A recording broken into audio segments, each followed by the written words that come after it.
ആമേൻ. യോഹന്നാന്റെ സുവിശേഷം 3-ാം അധ്യായം 14-ാമത്തെ വാക്യം നമ്മൾ വായിക്കാൻ പോവുകയാണ്. യോഹന്നാന്റെ സുവിശേഷം 3-ാം അധ്യായം 14-ാമത്തെ വാക്യം. മോശ മരുഭൂമിയിൽ സർപ്പത്തെ ഉയർത്തിയതുപോലെ മനുഷ്യപുത്രനെയും ഉയർത്തേണ്ടതാകുന്നു. ഒന്നുകൂടെ ആ വാക്യം എല്ലാവരും കൂടെ ചേർന്നൊന്ന് പറഞ്ഞാട്ടെ.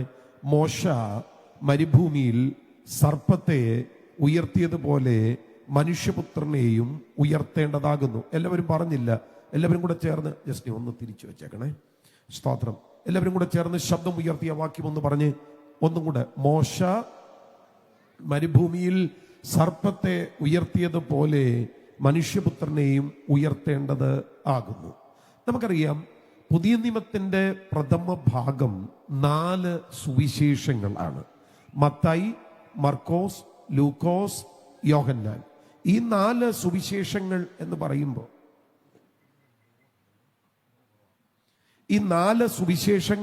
പറയുമ്പോൾ യേശുക്രിസ്തുവിന്റെ ചതുർവിധ സ്വഭാവത്തിന്റെ കറയറ്റ കിടയറ്റ വ്യാഖ്യാനങ്ങളാണ്. അത് നമ്മൾ സാധാരണ മനസ്സിലാക്കിയിട്ടുള്ള പഠിച്ചിട്ടുള്ള കാര്യമാണ്. ഈ 4 സുവിശേഷങ്ങളെ പൊതുവിൽ 2 ഭാഗങ്ങളായി നമ്മൾ തരംതിരിച്ചു പഠിക്കുകയാണ്. അതിൽ 1-ാമത്തെ ഭാഗം സമാന്തര സുവിശേഷങ്ങളാണ്, അഥവാ സിനോപ്റ്റിക് ഗോസ്പെൽസ്. എന്തുകൊണ്ടാണ് അവയെ അങ്ങനെ വിളിക്കുന്നത് എന്ന് ചോദിച്ചാൽ, അവയുടെ അവതരണ ശൈലി, അവയുടെ രചനാ രീതി, അവയുടെ വിഷയക്രമം ഇവയെല്ലാം സമാന്തരങ്ങളാണ്. അതുകൊണ്ടാണ് അവയെ സമാന്തര സുവിശേഷങ്ങൾ എന്ന് വിളിക്കുന്നത്. അവ യഥാക്രമം മത്തായി, മർക്കോസ്, ലൂക്കോസ് ആദിയായവയാണ്. എന്നാൽ ഈ യോഹന്നാന്റെ സുവിശേഷം ഇതിൽ നിന്ന് തികച്ചും വ്യത്യസ്തങ്ങളാണ്. ഈ സമാന്തര സുവിശേഷങ്ങൾ യേശുക്രിസ്തുവിന്റെ ജനനത്തിന്, യേശുക്രിസ്തുവിന്റെ വംശാവലിക്ക്, യേശുക്രിസ്തുവിന്റെ സ്നാനത്തിന് ഒക്കെ പ്രാധാന്യത നൽകുമ്പോൾ യോഹന്നാന്റെ സുവിശേഷം ആ മേഖലയൊന്നും തൊടുന്നില്ല. യോഹന്നാന്റെ സുവിശേഷം ആരംഭിക്കുന്നത് ആദിയിൽ എന്ന് പറഞ്ഞാണ്. ആ ആദി എന്ന വാക്കുണ്ടല്ലോ, ഉൽപ്പത്തിയിൽ പറയുന്ന ആദിയുമായി ഒരു ബന്ധവുമില്ലാത്ത ആദിയാണ്. 2 ആദിയാണെങ്കിലും 2 ആദിയാണ് പറയുന്നത്. ഉൽപ്പത്തി പറയുന്ന ആദി എന്താണ്? ആദിയിൽ ദൈവം ആകാശവും ഭൂമിയും സൃഷ്ടിച്ചു. In the beginning God created the heavens and earth. ആദിയിൽ ദൈവം ആകാശവും ഭൂമിയും സൃഷ്ടിച്ചു. ഉൽപ്പത്തിയുടെ ആദി സൃഷ്ടിയുടെ ആദിയാണെങ്കിൽ, യോഹന്നാൻ പറയുന്ന ആദി എന്ന് പറയുന്നത് സൃഷ്ടിയുടെ ആദിയല്ല, സകലത്തിന്റെയും ആദിയാണ്. അതാ വാക്യത്തിൽ പറയുന്നത്. ആദിയിൽ ആ വചനം ഉണ്ടായിരുന്നു, വചനം ദൈവത്തോടു കൂടെയായിരുന്നു, വചനം ദൈവമായിരുന്നു. 2 ടൈപ്പ് ആദിയാണ് നമ്മൾ ഈ 2 ഭാഗങ്ങളായിട്ട് കാണുന്നത്. അതില് യോഹന്നാന്റെ സുവിശേഷത്തിന്റെ ഏറ്റവും വലിയ ഉദ്ദേശം എന്താണ് എന്ന് ചോദിച്ചാൽ, യേശുക്രിസ്തുവിന്റെ ദൈവത്വത്തെ അടിവരയിട്ട് സംശയം ലവലേശമില്ലാത്ത വിധത്തിൽ തെളിയിക്കുക എന്നുള്ളതാണ്. വിശേഷിച്ച് യോഹന്നാന്റെ എഴുത്തുകളെ സൂക്ഷ്മമായി പഠിക്കുന്നവർക്കറിയാം, ജ്ഞാനവാദം, നോസ്റ്റിസിസത്തെ അതിന്റെ കടക്കൽ വെച്ച് തന്നെ വെട്ടിക്കളയത്തക്ക വിധത്തിൽ, ഒന്നും കൂടെ നാടൻ ഭാഷയിൽ പറഞ്ഞാൽ ജ്ഞാനവാദത്തെ കണ്ടം വഴി ഓടിക്കത്തക്ക വിധത്തിലാണ് യോഹന്നാന്റെ എഴുത്തുകൾ പുരോഗമിക്കുന്നത്. അത് സുവിശേഷമാകട്ടെ, അത് ലേഖനമാകട്ടെ, അത് വെളിപ്പാടാകട്ടെ, ഇതെല്ലാം ആ ഒരു സ്വഭാവത്തിലാണ് വന്നിരിക്കുന്നത്. ഞാൻ ചില വാക്യങ്ങൾ പറയാം, ജ്ഞാനവാദത്തെ ഖണ്ഡിക്കുന്നതാണെന്ന് നിങ്ങൾക്ക് മനസ്സിലാകും. ഈ ലേഖനങ്ങൾ ആരംഭിക്കുമ്പോൾ ഞങ്ങൾ കണ്ടതും ഞങ്ങൾ നോക്കിയതും ഞങ്ങളുടെ കൈ തൊട്ടതുമായ ജീവന്റെ വചനമെന്ന് നമ്മൾ വായിക്കുന്നുണ്ട്. അത് ഒരു സാധാരണക്കാരന് വായിച്ചാൽ ഒന്നും മനസ്സിലാക്കാൻ പറ്റത്തില്ല. അതല്പം ആധികാരികമായി പഠനമൊക്കെ നടക്കുന്നവർക്ക് മാത്രമേ അത് മനസ്സിലാകത്തുള്ളൂ. ഞങ്ങൾ കണ്ടത്, ഞങ്ങൾ നോക്കിയത്, ഞങ്ങളുടെ കൈ തൊട്ടതുമായ ജീവന്റെ വചനം എന്ന് പറഞ്ഞാൽ, ജ്ഞാനവാദികൾ പറയുന്നത് യേശുക്രിസ്തു ജഡത്തിൽ വന്നിട്ടില്ല, ജഡത്തിൽ വന്നു എന്ന് തോന്നിയതാണ്. അവിടുന്ന് നടക്കുമ്പോൾ കാലുകൾ നിലത്ത് സ്പർശിച്ചിരുന്നില്ല, അവിടുന്ന് ഒഴുകി നടക്കുകയായിരുന്നു. ഇതൊക്കെയാണ് ജ്ഞാനവാദികൾ പറഞ്ഞത്. പക്ഷേ യോഹന്നാൻ പറയുന്നു അങ്ങനെയല്ല, അത് ജ്ഞാനവാദത്തിന്റെ അബദ്ധജഡിലമായ ഒരു വാദം മാത്രമാണ്. ഞങ്ങൾ അങ്ങനെയല്ല യേശുവിനെ കണ്ടത്, ഞങ്ങൾ കണ്ണുകൊണ്ട് കണ്ടതാണ്, ഞങ്ങൾ നോക്കിയതാണ്. ഇതെല്ലാം പോരാഞ്ഞിട്ട് ഞങ്ങളുടെ വിരലുകൾ കൊണ്ട്, ഞങ്ങളുടെ കൈകൾ കൊണ്ട് തൊട്ടതാണ്. അതുകൊണ്ടാണ് പറയുന്നത് യേശുക്രിസ്തു ജഡത്തിൽ വന്നു എന്ന് വിശ്വസിക്കാത്ത കള്ളന്മാർ പുറപ്പെട്ടിരിക്കുന്നു. അവരെ എതിർ ക്രിസ്തുക്കൾ എന്ന് തന്നെയാണ് യോഹന്നാൻ വിളിച്ചിരിക്കുന്നത്. ഞാൻ പറഞ്ഞത് ജ്ഞാനവാദത്തെ ഖണ്ഡിക്കുന്ന വാദപ്രതിവാദങ്ങൾ യോഹന്നാൻ നിരത്തി വെക്കുകയാണ്. അതിൽ യോഹന്നാന്റെ സുവിശേഷത്തിന് വളരെ പ്രാധാന്യതയുണ്ട്. അതിൽ യേശുക്രിസ്തുവിന്റെ ദൈവത്വത്തെ യോഹന്നാൻ അടിവരയിട്ട് പ്രസ്താവിക്കുകയാണ്. അതിൽ ഈ 1-ാം അധ്യായം 1-ാമത്തെ വാക്യം നമ്മൾ മുമ്പേ പറഞ്ഞ വാക്യമാണ്. ആ വാക്യം തന്നെ ഒന്ന് വായിച്ചാൽ മതി യേശുക്രിസ്തുവിന്റെ ദൈവത്വം തെളിയിക്കാൻ. ആദിയിൽ വചനമുണ്ടായിരുന്നു, വചനം ദൈവത്തോടു കൂടിയായിരുന്നു, വചനം ദൈവമായിരുന്നു. ആ 3 കാര്യങ്ങൾ ശരിക്കും ഒന്ന് ശ്രദ്ധിച്ചാൽ യേശുക്രിസ്തുവിന്റെ ദൈവത്വം തിരിച്ചറിയാൻ കഴിയും. ആദിയിൽ വചനമുണ്ടായിരുന്നു, വചനത്തിന്റെ നിത്യത്വം. വചനം ദൈവത്തോട് കൂടെയായിരുന്നു, വചനത്തിന്റെ വ്യക്തിത്വം. വചനം ദൈവമായിരുന്നു, വചനത്തിന്റെ ദൈവത്വം. അപ്പൊ നിത്യത്വമുള്ള വ്യക്തിത്വമുള്ള ദൈവത്വമുള്ള വചനം, ആ വചനം ജഡമായി തീർന്നു. അപ്പൊ ദൈവമായ വചനം ജഡമായി തീർന്നെങ്കിൽ ആ ജഡമായി തീർന്നവനെ യോഹന്നാൻ അടിവരയിട്ട് വിളിക്കുക, അത് ദൈവമെന്ന് തന്നെയാണ്. രാമൻ പറഞ്ഞാട്ടെ, ദൈവമായ വചനം ജഡമായെങ്കിൽ അതാരാണ്? അത് ദൈവം തന്നെയാണ്. രാമൻ പറഞ്ഞ് യേശുക്രിസ്തുവിന്റെ ദൈവത്വം യോഹന്നാൻ അവതരിപ്പിക്കുമ്പോ പിതാവാം ദൈവത്തോട് സമത്വമുള്ളവനായിട്ടാണ് അവതരിപ്പിക്കുന്നത്. നിങ്ങളെ യോഹന്നാന്റെ സുവിശേഷം 5-ാം അധ്യായം അതിന്റെ 18-ാമത്തെ വാക്യം നോക്കിയാൽ മതി. ദൈവത്തെ സ്വന്തം പിതാവെന്ന് പറഞ്ഞ് തന്നെത്താൻ ദൈവത്തോട് സമനാക്കി എന്നവിടെ വായിക്കുന്നത്. Making himself equal with God. ദൈവത്തോട് സമനാക്കി. Making himself equal with God. ദൈവത്തോട് സമനാക്കി എന്നാണ് വായിക്കുന്നത്. അപ്പൊ യേശുക്രിസ്തു ആരാണ്? പിതാവാം ദൈവത്തോട് കോ ഈക്വലാണ്, കോ എറ്റേണലാണ്. ഇങ്ങനെയാണ് യോഹന്നാന്റെ എഴുത്തുകൾ പുരോഗമിക്കുന്നത്. യേശുക്രിസ്തുവിന്റെ ദൈവത്വത്തെ തെളിയിച്ചിരിക്കുകയാണ്. ഇനി നിങ്ങൾ അല്പം കൂടി അത് മനസ്സിലാക്കാൻ വെളിപ്പാട് പുസ്തകത്തിലേക്ക് ഒന്ന് പോയാൽ മതി. ഈ വെളിപ്പാട് പുസ്തകം 1-ാം അധ്യായം നമ്മൾ സൂക്ഷ്മമായി നിരീക്ഷിച്ചാൽ മറ്റെങ്ങും കാണാൻ കഴിയാത്ത ക്രിസ്തുവിജ്ഞാനീയത്തിന്റെ അതിഗഹനമായ വെളിപ്പാടുകളും വെളിപ്പെടുത്തലുകളും നമുക്ക് ഈ വെളിപ്പാട് പുസ്തകം 1-ാം അധ്യായത്തിൽ കാണാനായിട്ട് കഴിയുന്നുണ്ട്. വേറെ എങ്ങും കാണാൻ കഴിയാത്ത ക്രിസ്തു നാമങ്ങൾ വെളിപ്പാട് പുസ്തകം 1-ാം അധ്യായത്തിലുണ്ട്. നിങ്ങൾ 4-ാമത്തെ വാക്യം തൊട്ട് നോക്കി, ഇരിക്കുന്നവനും ഇരുന്നവനും വരുന്നവനും എന്നാണ് വായിക്കുന്നത്. ഓരോന്നും നാമമായിട്ടാണ് പറഞ്ഞിരിക്കുന്നത്.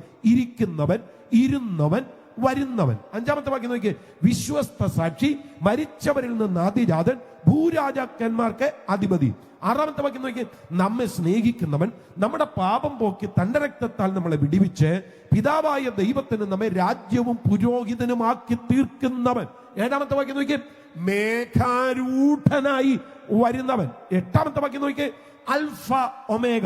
അൽഫ ഒമേഗ എന്ന് പറയുമ്പോൾ ഗ്രീക്ക് അക്ഷരമാലയിലെ ആദ്യത്തെ അക്ഷരമാണ് അൽഫ, അവസാനത്തെ അക്ഷരമാണ് omega. Alpha, beta, gamma, delta, epsilon, zeta, eta, theta, അയോട്ട, KAAPA, ഇങ്ങനെ അങ്ങോട്ട് തുടങ്ങുന്ന ഗ്രീക്ക് അക്ഷരമാലയിലെ ആദ്യത്തെ അക്ഷരം അൽഫ, അവസാനത്തെ അക്ഷരം ഒമേഗ. ഈ 2 അക്ഷരങ്ങൾ പറഞ്ഞാൽ ആദിയും അന്തവും എന്നാണ്. നമ്മൾ ഈ ചില പ്രത്യേക കടകളിലൊക്കെ ചെല്ലുമ്പോൾ A to Z എന്നൊക്കെ എഴുതിയിട്ടില്ലേ? ആ എല്ലാം ഉണ്ടെന്നുള്ള ആശയമായി. ഇവിടെ അൽഫ ഒമേഗ എന്നൊക്കെ പറഞ്ഞു കഴിഞ്ഞാൽ സർവത്തിന്റെയും ആരംഭവും സർവത്തിന്റെ അവസാനമെന്ന്. നിങ്ങൾ ആ 8-ാമത്തെ വാക്യം ഒന്നുകൂടെ ശ്രദ്ധിക്കണം. ഞാൻ അൽഫയും ഒമേഗയും ആകുന്നു എന്ന് ഇരിക്കുന്നവനും ഇരുന്നവനും വരുന്നവനുമായ സർവശക്തിയുള്ള ദൈവമായ കർത്താവ് അരുളി ചെയ്യുന്നു. കണ്ടോ, യേശുക്രിസ്തുവിന്റെ ദൈവത്വത്തെ കൊണ്ട് പ്രഖ്യാപിച്ചിരിക്കുന്നത് ആരാണ്? സർവശക്തിയുള്ള ദൈവമായ കർത്താവ്. ഇത് തന്നെയാണ് പൗലോസും ചെയ്യുന്നത്. യേശുക്രിസ്തുവിന്റെ ദൈവത്വത്തെ പൗലോസ് തെളിയിച്ചിരിക്കുകയാണ്. നിങ്ങൾ ഈ 1 തിമോഥെയോസിന്റെ ലേഖനം 3:16 വായിച്ചാൽ അവിടെ നമ്മൾ കൃത്യമായിട്ട് കാണുന്നുണ്ട്, അവൻ ജഡത്തിൽ വെളിപ്പെട്ടു. ദൈവഭക്തിയുടെ മർമ്മമെന്നാണ് അതിന് വിളിക്കുന്നത്. അവൻ ജഡത്തിൽ വെളിപ്പെട്ടു. അവൻ ജഡത്തിൽ വെളിപ്പെട്ടു എന്ന് പറഞ്ഞാൽ God was manifest in the flush. ദൈവം ജഡത്തിൽ വെളിപ്പെട്ടെന്ന് ഇംഗ്ലീഷ് ബൈബിൾ വായിക്കും. നിങ്ങൾ KJV ഉപയോഗിക്കുന്നുണ്ടെങ്കിൽ ഒന്ന് ശ്രദ്ധിച്ചാൽ മതി. God was manifest in the flush. ദൈവം ജഡത്തിൽ ഇറങ്ങി വന്നു. അപ്പൊ ആരാണ് ജഡത്തിൽ വന്നത്? ദൈവം ഇറങ്ങി വന്നു. ഇങ്ങനെയാണ് ആ കാര്യങ്ങളുടെ ക്രമങ്ങൾ കിടക്കുന്നത്. അപ്പൊ യോഹന്നാന്റെ സുവിശേഷം 1-ാം അധ്യായം യേശുക്രിസ്തുവിന്റെ ദൈവത്വത്തിന്റെ കറയറ്റ കിടയറ്റ പ്രഖ്യാപനങ്ങളാണ്, അതിന്റെ വ്യാഖ്യാനങ്ങളാണ്. 2-ാം അധ്യായം അതിന്റെ അനുബന്ധമാണ്. എന്നാൽ 3-ാം അധ്യായം ഭക്തപരീശനായ നിക്കോദിമോസിനോടുള്ള സംഭാഷണമാണ്. നമുക്കറിയാം, ന്യായപ്രമാണത്തെ കമ്പോട് കമ്പ് പഠിച്ച ഭക്തപരീശനാണ് നിക്കോദിമോസ് എന്ന് പറയുന്ന വന്യവയോധികൻ. വയോധികൻ എന്നാണ് നമ്മൾ വായിക്കുന്നത്. അപ്പൊ ഈ മനുഷ്യൻ യേശുക്രിസ്തുവിന്റെ അടുക്കൽ വന്ന് നല്ല ഗുരു എന്നൊക്കെ പറഞ്ഞ് സംഭാഷണം ആരംഭിക്കുക. നിക്കോദിമോസിനോട് കർത്താവ് പറയുന്ന രണ്ട് കാര്യമുണ്ട്. വീണ്ടും ജനിച്ചില്ലെങ്കിൽ, അത് നമ്മൾ പറയുന്ന വാക്കാ, അവിടെ പുതുതായി ജനിച്ചില്ല എങ്കിൽ, അല്ലെങ്കിൽ ആത്മാവിനാൽ ജനിച്ചില്ല എങ്കിൽ ദൈവരാജ്യം കാണാൻ കഴിയില്ല, കടപ്പാൻ കഴിയില്ല. ആ പുതിയ ജനനത്തിന്റെ വിശദീകരണങ്ങൾ പറഞ്ഞു വന്നിട്ട് 14-ാമത്തെ വാക്യത്തിൽ പൊടുന്നനവേ ആ കാര്യം അങ്ങ് ടേൺ ചെയ്യുക. അങ്ങനെ ടേൺ ചെയ്ത് കർത്താവ് പറഞ്ഞ കാര്യമാണ് നമ്മളിവിടെ വായിച്ചത്. മോശ മരുഭൂമിയിൽ സർപ്പത്തെ ഉയർത്തിയതുപോലെ മനുഷ്യപുത്രനെയും ഉയർത്തേണ്ടതാകുന്നു.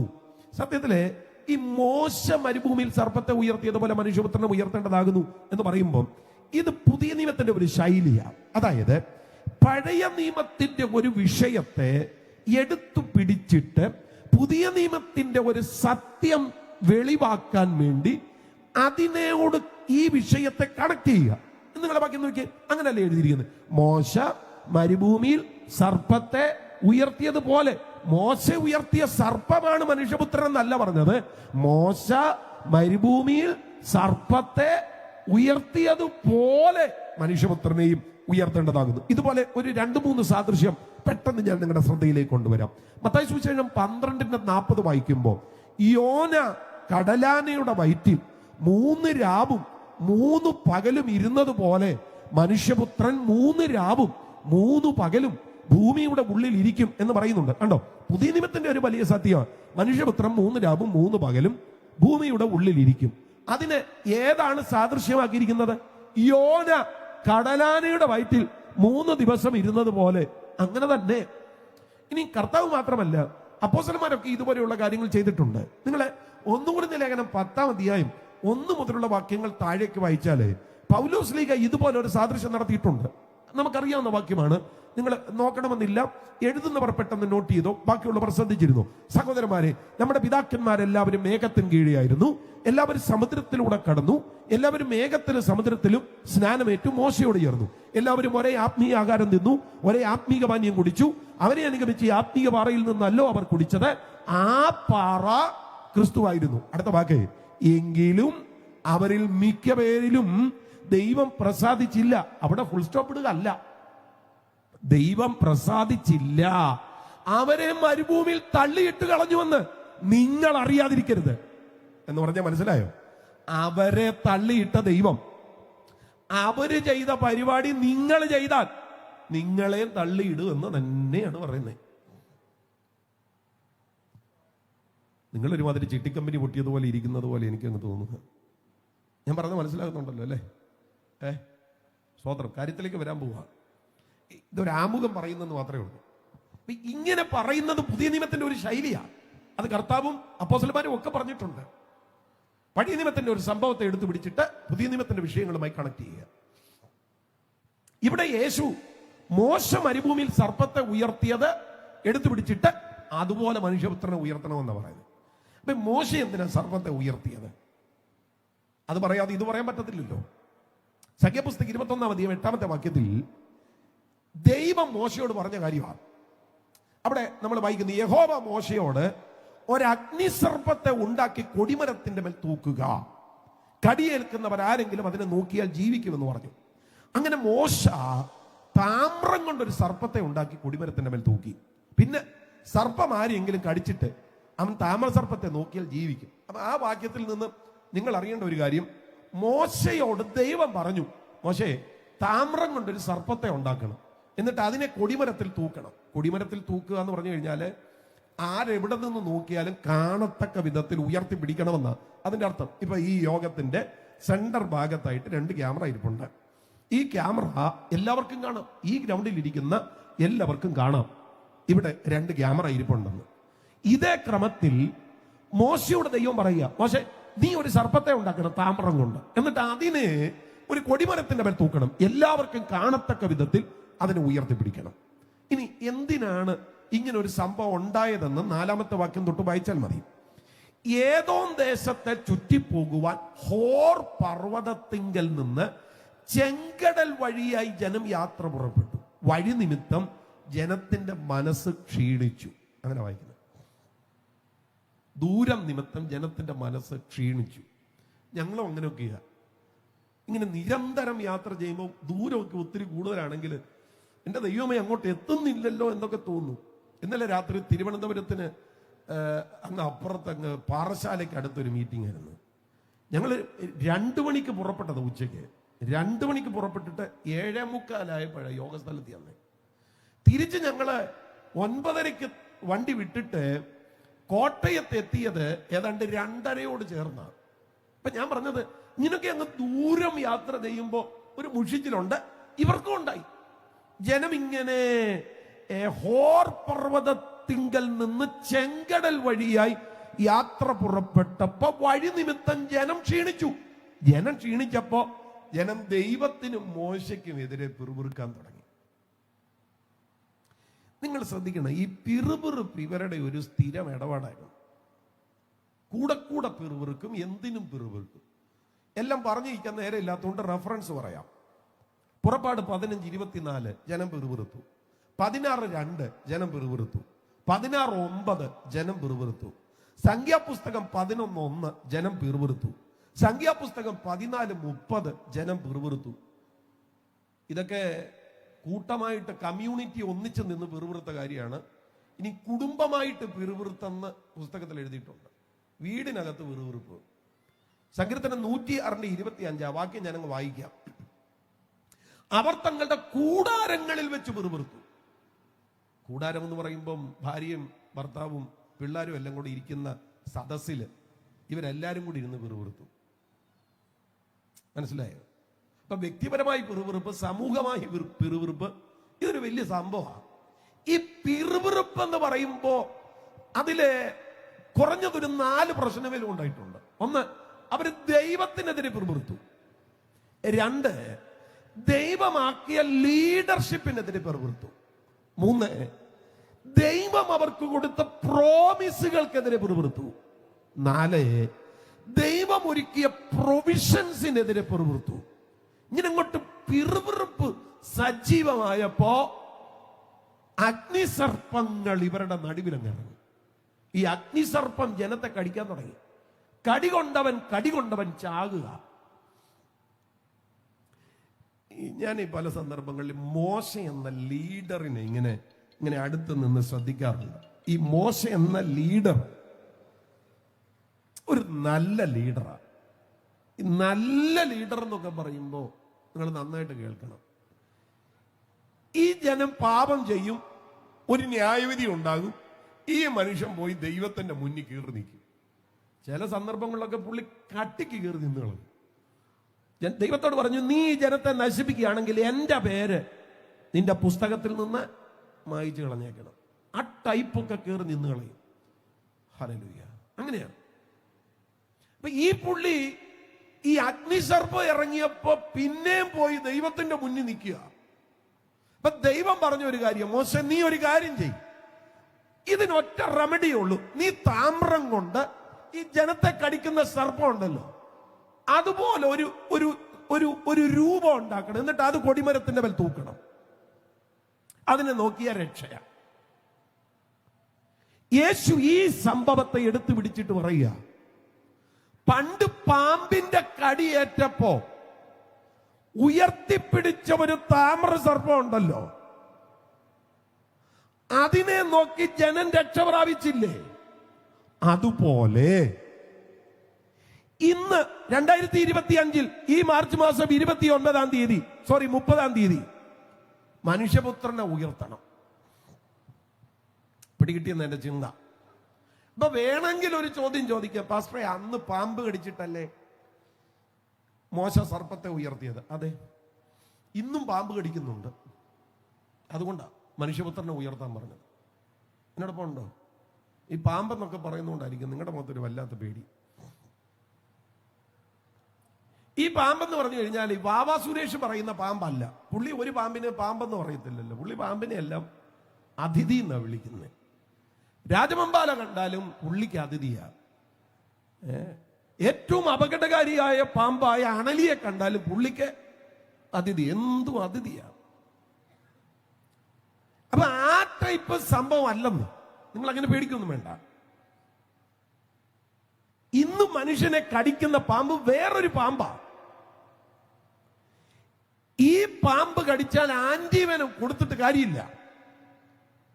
ബാബാ സുരേഷ് പറയുന്ന അതിഥി കടിച്ചാൽ ആന്റിവെനം കൊടുത്താൽ മതി, രക്ഷപ്പെടും. ഒരുവനെ മൂർഖനും കടിച്ചു, അല്ലെങ്കിൽ വേറെ എന്തെങ്കിലും ഒന്നും കടിച്ചാൽ പെട്ടെന്ന് അടുത്ത ആശുപത്രിക്ക് കൊണ്ടോ. ഇവിടെ അടുത്ത് കോലഞ്ചേരി മെഡിക്കൽ കോളേജ് ഉണ്ടെന്ന് എന്റെ ചിന്ത. നേരെ അങ്ങോട്ടും കൊണ്ടുവന്നാൽ മതി. ആന്റിവെനം ഉണ്ട് അവിടെ, അത് ഇഞ്ചക്ട് ചെയ്താൽ രക്ഷപ്പെടും. പക്ഷേ ഈ തലമുറയെ കടിക്കുന്ന പാമ്പ് കടിച്ചാൽ ആന്റിവെനം പറ്റത്തില്ല. അതിനൊറ്റ മാർഗ്ഗമേ ഉള്ളൂ, മനുഷ്യപുത്രനെ ഉയർത്തണം. അപ്പൊ ചിലർക്ക് ഡൗട്ടുണ്ട്, അങ്ങനെയാണെങ്കിൽ എന്തുവാ പാസ്റ്ററെ ആ പാമ്പ്? അത് ഞാൻ പറയാം. നിങ്ങൾ വെളിപ്പാട് പുസ്തകത്തിലേക്ക് വരണം. 12-ാം അധ്യായം 9-ാമത്തെ വാക്യത്തിൽ എഴുതിയിരിക്കുക, ഭൂതലത്തെ മുഴുവൻ തെറ്റിച്ചു കളയുന്ന പിശാചും സാത്താനും എന്ന മഹാസർപ്പമായ പഴയ പാമ്പ്. ആ വാക്ക് നന്നായിട്ട് ശ്രദ്ധിച്ചോണം. ഭൂതലത്തെ മുഴുവൻ തെറ്റിച്ചു കളയുന്ന പിശാചും സാത്താനും എന്ന മഹാസർപ്പമായ പഴയ പാമ്പ്. ഇവിടെ പറമ്പിലൂടെ ഇഴഞ്ഞു നടക്കുന്ന പാമ്പ് കടിച്ചാൽ ഒരാൾ മരിക്കും, അല്ലെങ്കിൽ മറ്റെന്തെങ്കിലും ഒരു അപകടം ഉണ്ടാകും. പക്ഷെ ഈ പാമ്പ് കടിച്ചാൽ മരണമല്ല. അതിന്റെ വിഷമെന്ന് പറയുന്നത് അവിടെ എഴുതിയിട്ടുണ്ട്, ഭൂതലത്തെ മുഴുവൻ തെറ്റിച്ച് കളയുന്നു. നിങ്ങൾ ഇംഗ്ലീഷ് ബൈബിൾ നോക്കിയാൽ the deceiver of the whole world, തെറ്റിച്ച് കളയുക. ഇടപെടോ? ആ ഡിസീവർ എന്ന വാക്കിനെ നിങ്ങൾ ഡിക്ഷണറിക്കകത്ത് നോക്കിയാൽ അതിന് പല അർത്ഥങ്ങളുണ്ട്. വഞ്ചിക്കുക, ചതിക്കുക, അകപ്പെടുത്തുക, കബളിപ്പിക്കുക, അബദ്ധത്തിൽ ചാടിക്കുക, വഴിതെറ്റിക്കുക എന്നൊക്കെയാ. എന്നോടൊപ്പം വരണം. എന്തൊക്കെയാ? വഞ്ചിക്കുക, ചതിക്കുക, അകപ്പെടുത്തുക, കബളിപ്പിക്കുക, അബദ്ധത്തിൽ ചാടിക്കുക. ഇതിന്ന് ധാരാളം ഉണ്ടല്ലോ. 200 കോടിയുടെ ഒരു ചതി നടത്തിയ ചെറുപ്പക്കാരന് 19 വയസ്സ്. മറന്നുപോയോ? Total for you. അവന്റെ പേരാണ് ശബരിനാഥ്. ഈ അടുത്ത സമയത്ത് 1600 കോടിയുടെ ഒരു ചതി നടത്തി. പാതി വിലയ്ക്ക് സ്കൂട്ടർ വിൽക്കുന്നു പോലും. നമുക്കല്ലേലും അങ്ങനെയാണല്ലോ, വില കുറച്ച് എന്ത് കിട്ടിയാലും നമ്മൾ മേടിക്കും. അപ്പൊ 1600 കൂടി മൊത്തത്തിൽ അങ്ങ് പോയി. ചതി ഇങ്ങനെ നടന്നുകൊണ്ടിരിക്കുക. നിങ്ങൾ വളരെ ശ്രദ്ധയോടെ ഈ മെസ്സേജ് കേൾക്കുകയാണ്. ഞാൻ പറയാം, ചതിക്കുകയോ ചതിക്കപ്പെടുകയോ വഞ്ചിക്കുകയോ വഞ്ചിക്കപ്പെടുകയോ ചെയ്തിട്ടുണ്ടെങ്കിൽ ഇതൊന്ന് തിരിച്ചു വെക്കാം. മതി മതി മതി. അപ്പൊ കേട്ടോണം, ചതിക്കുകയോ ചതിക്കപ്പെടുകയോ വഞ്ചിക്കുകയോ വഞ്ചിക്കപ്പെടുകയോ ചെയ്തിട്ടുണ്ടെങ്കിൽ ഉറപ്പാ ഈ പുള്ളി കടിച്ചിട്ടുണ്ട്. നിങ്ങൾ മിണ്ടുന്നില്ല. ചതിക്കാനുള്ള പ്രേരണ ഉണ്ടാകുന്നത് ഈ ചതിയനിൽ നിന്നാണ്. ചതിക്കപ്പെട്ടു പോകുന്നത് ഈ ചതിയന്റെ ചതിക്കകത്ത് വീണത് കൊണ്ടുവാ. അപ്പൊ ഈ തലമുറയെ ഈ സാധനം കണ്ടവാനം കയറി കടിച്ചിരിക്കുക. അത് പല രൂപത്തിലാ, പല വിധത്തിലാ വെളിപ്പെടുന്നത്. ഈ ചതി അത് ചലച്ചിത്രമായിട്ടൊക്കെ വരുമെന്ന് ഞാനത് പറയുന്ന ഈ അടുത്ത സമയത്ത് ഇറങ്ങിയ 2-3 ദിവസങ്ങൾക്ക് മുമ്പ് ഇറങ്ങിയ വലിയ വിവാദമായ ബ്രഹ്മാണ്ഡ ചിത്രം എന്നൊക്കെ പറയപ്പെട്ട ഒരു സാധനമല്ലേ എമ്പുരാൻ. എന്തുവാ ഈ എമ്പുരാൻ? എമ്പുരാൻ എന്ന വാക്കിന്റെ അർത്ഥം നിങ്ങൾ ശ്രദ്ധിച്ചിട്ടുണ്ടോ? ഞാൻ നോക്കി. ഫാളൻ ഏഞ്ചൽ, വീണുപോയ മാലാഖ. ആരാ വീണുപോയ മാലാഖ? ഇവിടുത്തെ ഏത് പട്ടിയോടും പൂച്ചയോടും ചോദിച്ചാൽ പറയും വീണുപോയ മാലാഖ ആരാണെന്ന്. അപ്പൊ എമ്പുരാൻ എന്ന് പറഞ്ഞാൽ അത് ആരാണ്? വീണുപോയ മാലാഖ. അതിന് പല പേരുകളുണ്ട്. പ്രഭു, തമ്പുരാൻ എന്നൊക്കെയാണ്. ഈ പ്രഭു എന്നൊക്കെ പറയുമ്പോ ആരാണ് ഈ പ്രഭു? എന്റെ മുന്നിലെ സാമാന്യ വിദ്യാഭ്യാസമുള്ളവരും വചനം പറഞ്ഞാൽ മനസ്സിലാക്കുന്നവരുമല്ല. നിങ്ങൾ എഫേസ്യ ലേഖനം രണ്ടാമത്തെ വാക്യം വായിക്കണം. ഈ ലോകത്തിന്റെ കാലഗതി, ആകാശത്തിന്റെ അധികാരം, അനുസരണക്കേടിന്റെ മക്കളിൽ ഇപ്പോൾ വ്യാപരിക്കുന്ന ആത്മാവിന്റെ അധിപതി എന്നൊക്കെ അവിടെ വായിക്കുന്നുണ്ട്. അവിടെ ഈ ആകാശത്തിന്റെ അധികാരം എന്ന് പറയുന്ന ആ ഒരു വാക്കുണ്ടല്ലോ, മലയാളത്തിൽ എഴുതിയിരിക്കുന്നത് പോലെ അല്ല ഇംഗ്ലീഷ് ബൈബിൾ എഴുതിയിരിക്കുന്നത്. അവിടെ ഈ ആകാശത്തിന്റെ അധികാരം എന്ന് പറയുന്ന ആ ഇടത്ത് according to the prince of the power of the air എന്ന് എഴുതിയിരിക്കുന്നത്. ആ പ്രിൻസ് എന്ന് പറയുന്ന വാക്കുണ്ടല്ലോ, പ്രിൻസ്. ആ പ്രിൻസ് എന്ന് പറഞ്ഞാൽ ആർക്കോസ് എന്ന ഗ്രീക്ക് പദമാണ് ഉപയോഗിച്ചിട്ടുള്ളത്. ആർക്കോസ്, ചീഫ്, റൂളർ, കമാൻഡർ എന്നൊക്കെയാണ്. ശരിക്കും പറഞ്ഞു കഴിഞ്ഞാൽ നമ്മൾ ഈ എഫേസ്യ ലേഖനം 6:12 നമുക്ക് പോരാട്ടമുള്ളത് ജഡരക്തങ്ങളോടല്ല, വാഴ്ചകളോടും അധികാരങ്ങളോടും പറഞ്ഞ് അന്ധകാരത്തിന്റെ ലോകാധിപതികളോടും സ്വർലോകങ്ങളുടെ ദുഷ്ടാത്മ സേനയോടൊന്നും വായിക്കുന്നില്ലേ? അതിൽ ഈ വാഴ്ച അതാണ് ആർക്കോസ്, അതാണ് പ്രഭു. അത് തന്നെയാണ് ഇവര് പറയുന്നത്. ശരിക്കും പറഞ്ഞാൽ സാത്താന്യ ലോകത്തിലെ ഏറ്റവും ഉയർന്ന സ്വാധീന ശക്തിയാണ് വാഴ്ച, ആർക്കോസ്. എന്നോടൊപ്പം ഉണ്ടോ? ഒരു നല്ല ഹല്ലേലൂയ പറഞ്ഞു. പോരാ, ശബ്ദം ഉയർത്തി. ഹല്ലേലൂയ. ഈ നെറ്റ്വർക്ക് ഉണ്ടല്ലോ, അതുപോലെയാണ് ഈ സാത്താന്യ ലോകം. അത് ഏറ്റവും ടോപ്പിൽ ഒന്ന് അതാണ് ഈ വാഴ്ച, ആർക്കോസ്. 2 അധികാരങ്ങൾ എന്നാണ്, എക്സൂസിയാസ്, അധികാരങ്ങൾ. ഇപ്പൊ മുകളിൽ ആർക്കോസ് ആണ്, ഒറ്റ ലീഡർഷിപ്പാണ്. താഴേക്ക് വരുമ്പോൾ നെറ്റ്വർക്ക് പോലെ അധികാരങ്ങൾ. അതുകൊണ്ട് വാഴ്ചകളോടും അധികാരങ്ങളാണ് പലതായി. വാസ്തവത്തിൽ ഈ 2 സ്വാധീനങ്ങൾ മനുഷ്യനുമായിട്ട് ഡയറക്റ്റ് ഇടപെടുന്നില്ല, അതിന് മീതെയാ. മൂന്നാമത് പറയുന്നത് വാഴ്ച, അധികാരങ്ങൾ, ഈ അന്ധകാരത്തിന്റെ ലോകാധിപതികൾ. ഈ അന്ധകാരത്തിന്റെ ലോകാധിപതികൾ എന്നൊക്കെ പറയുമ്പോൾ ദൈവശാസ്ത്രപരമായി പറഞ്ഞാൽ കോസ്മോക്രാറ്റാപ്പോസ്, ഇതാണ് അതിന്റെ പദം. അതിനെ നമുക്ക് മനസ്സിലാകുന്നത് പോലെ വിളിച്ചു കഴിഞ്ഞാൽ ടെറിട്ടോറിയൽ സ്പിരിറ്റ്, അങ്ങനെ അതിന് പറയുന്നത്. ടെറിട്ടോറിയൽ സ്പിരിറ്റ് എന്ന് പറയുമ്പോൾ നമ്മൾ മലയാളത്തിൽ പറഞ്ഞ ദേശാധിപതി ശക്തി, ഇതാണ് അന്ധകാരത്തിന്റെ ലോകാധിപതികൾ. അവിടെ തൊട്ട വാസ്തവത്തിൽ ഈ മനുഷ്യനുമായിട്ട് ഇത് കണക്ട് ആകുന്നത്. ദേശത്തിന്റെ, രാജ്യത്തിന്റെ ഒക്കെ ആധിപത്യമുള്ള പൈശാചിക ശക്തി. പാർസി ദേശത്തിന്റെ പ്രഭു എന്ന് പറഞ്ഞില്ലേ, അതാണ് ഈ സാധനം, ടെറിട്ടോറിയൽ സ്പിരിറ്റാ. അതിന്റെ താഴെയുള്ള സ്വർലോകങ്ങളുടെ ദുഷ്ടാത്മസേന, ഇതാണ് ഗ്രൗണ്ട് ലെവൽ സ്പിരിറ്റ് എന്ന് പറയുന്നത്. ചിലരിൽ രോഗം ഉണ്ടാക്കുന്നത് ഈ ഗ്രൗണ്ട് ലെവൽ സ്പിരിറ്റ് ആണ്. യേശു പള്ളി ചെന്നപ്പോ 18 വർഷമായി ഒരു കൊച്ചമ്മ നട്ടല് റാ പോലെ വളഞ്ഞു നിൽക്കുക. യേശു അവളെ നോക്കിയിട്ട് പറഞ്ഞു, ഇത് L2 അല്ല, L3 അല്ല, ഇത് സ്പൈനൽ കോഡ് ബഡ്ജായി വന്നതൊന്നുമല്ല, ഇത് സാത്താൻ ബന്ധിച്ചിരിക്കുക. കണ്ടോ, ഇത് ഈ ഗ്രൗണ്ട് ലെവൽ സ്പിരിറ്റുകളാണ്, ബന്ധിക്കുന്ന വ്യാപാരം. അപ്പൊ ഇതിന്റെ എല്ലാം ടോപ്പർ ലെവലിൽ നിൽക്കുന്നതാണ് ഈ ഫോളൻ ഏഞ്ചൽ അല്ലെങ്കിൽ ആർക്കോസ്. ഹല്ലേലൂയ. ശരിക്കും പറഞ്ഞ എന്താണ് ഇവിടെ ഉദ്ദേശിക്കുന്നത്? തിന്മയുടെ വ്യാപാര ശക്തിയെ ഗ്ലോറിഫൈ ചെയ്ത് ദൈവത്തിന് പകരമായി മനുഷ്യന്റെ മുൻപിൽ അവതരിപ്പിക്കുക. കേൾവിയേക്കാൾ ഭയങ്കരമാണ് ദൃശ്യമാധ്യമത്തിന്. എന്നോടൊപ്പം ഉണ്ടോ? എമ്പുരാൻ കണ്ട വല്ല പുള്ളികളും ഉണ്ടെങ്കിൽ യേശുവിന്റെ രക്തത്താൽ കഴുകി മനം തിരിഞ്ഞ് മാനസാന്തരപ്പെട്ട് ഇന്ന് രാത്രി തിരിച്ചു വന്നോണം. ഞാൻ ദൈവമക്കളോടായി പ്രസംഗിക്കുന്നേ. സ്വതന്ത്രം മറ്റേ വ്യാപാരമാണ്, ഡയറക്റ്റ് ലൂസിഫറിനെ ആരാധിക്കുന്ന ആരാധനയാണ്. ഞാനത് പറയുമ്പോ എന്റെ കയ്യിൽ ഒരു സ്ക്രീൻഷോട്ട് ഉണ്ട്. ഇത് പൃഥ്വിരാജ് എന്ന് പറയുന്ന സിനിമാ നടൻ ഫേസ്ബുക്കിൽ പങ്കുവെച്ചതാണ്. നമ്മളിപ്പോ പറഞ്ഞ് യോഹന്നാന്റെ സുവിശേഷം 1-ാം അധ്യായം 1-ാമത്തെ വാക്യം, എല്ലാവരും കൂടെ പറഞ്ഞ ആ വാക്യം എങ്ങനെയാന്ന്? അതിൽ വചനമുണ്ടായിരുന്നു, വചനം ദൈവത്തോട് കൂടിയായിരുന്നു, വചനം ഞാൻ ഇതിൽ എങ്ങനത്തെ എഴുതിയിരിക്കുന്നതെന്ന് പറയാം. അന്തിമമായ ഒരു നാമം ഉണ്ടായിരുന്നു. ആ നാമം ലൂസിഫറിന്റെ പക്കലായിരുന്നു. ആ നാമം ലൂസിഫർ തന്നെയായിരുന്നു.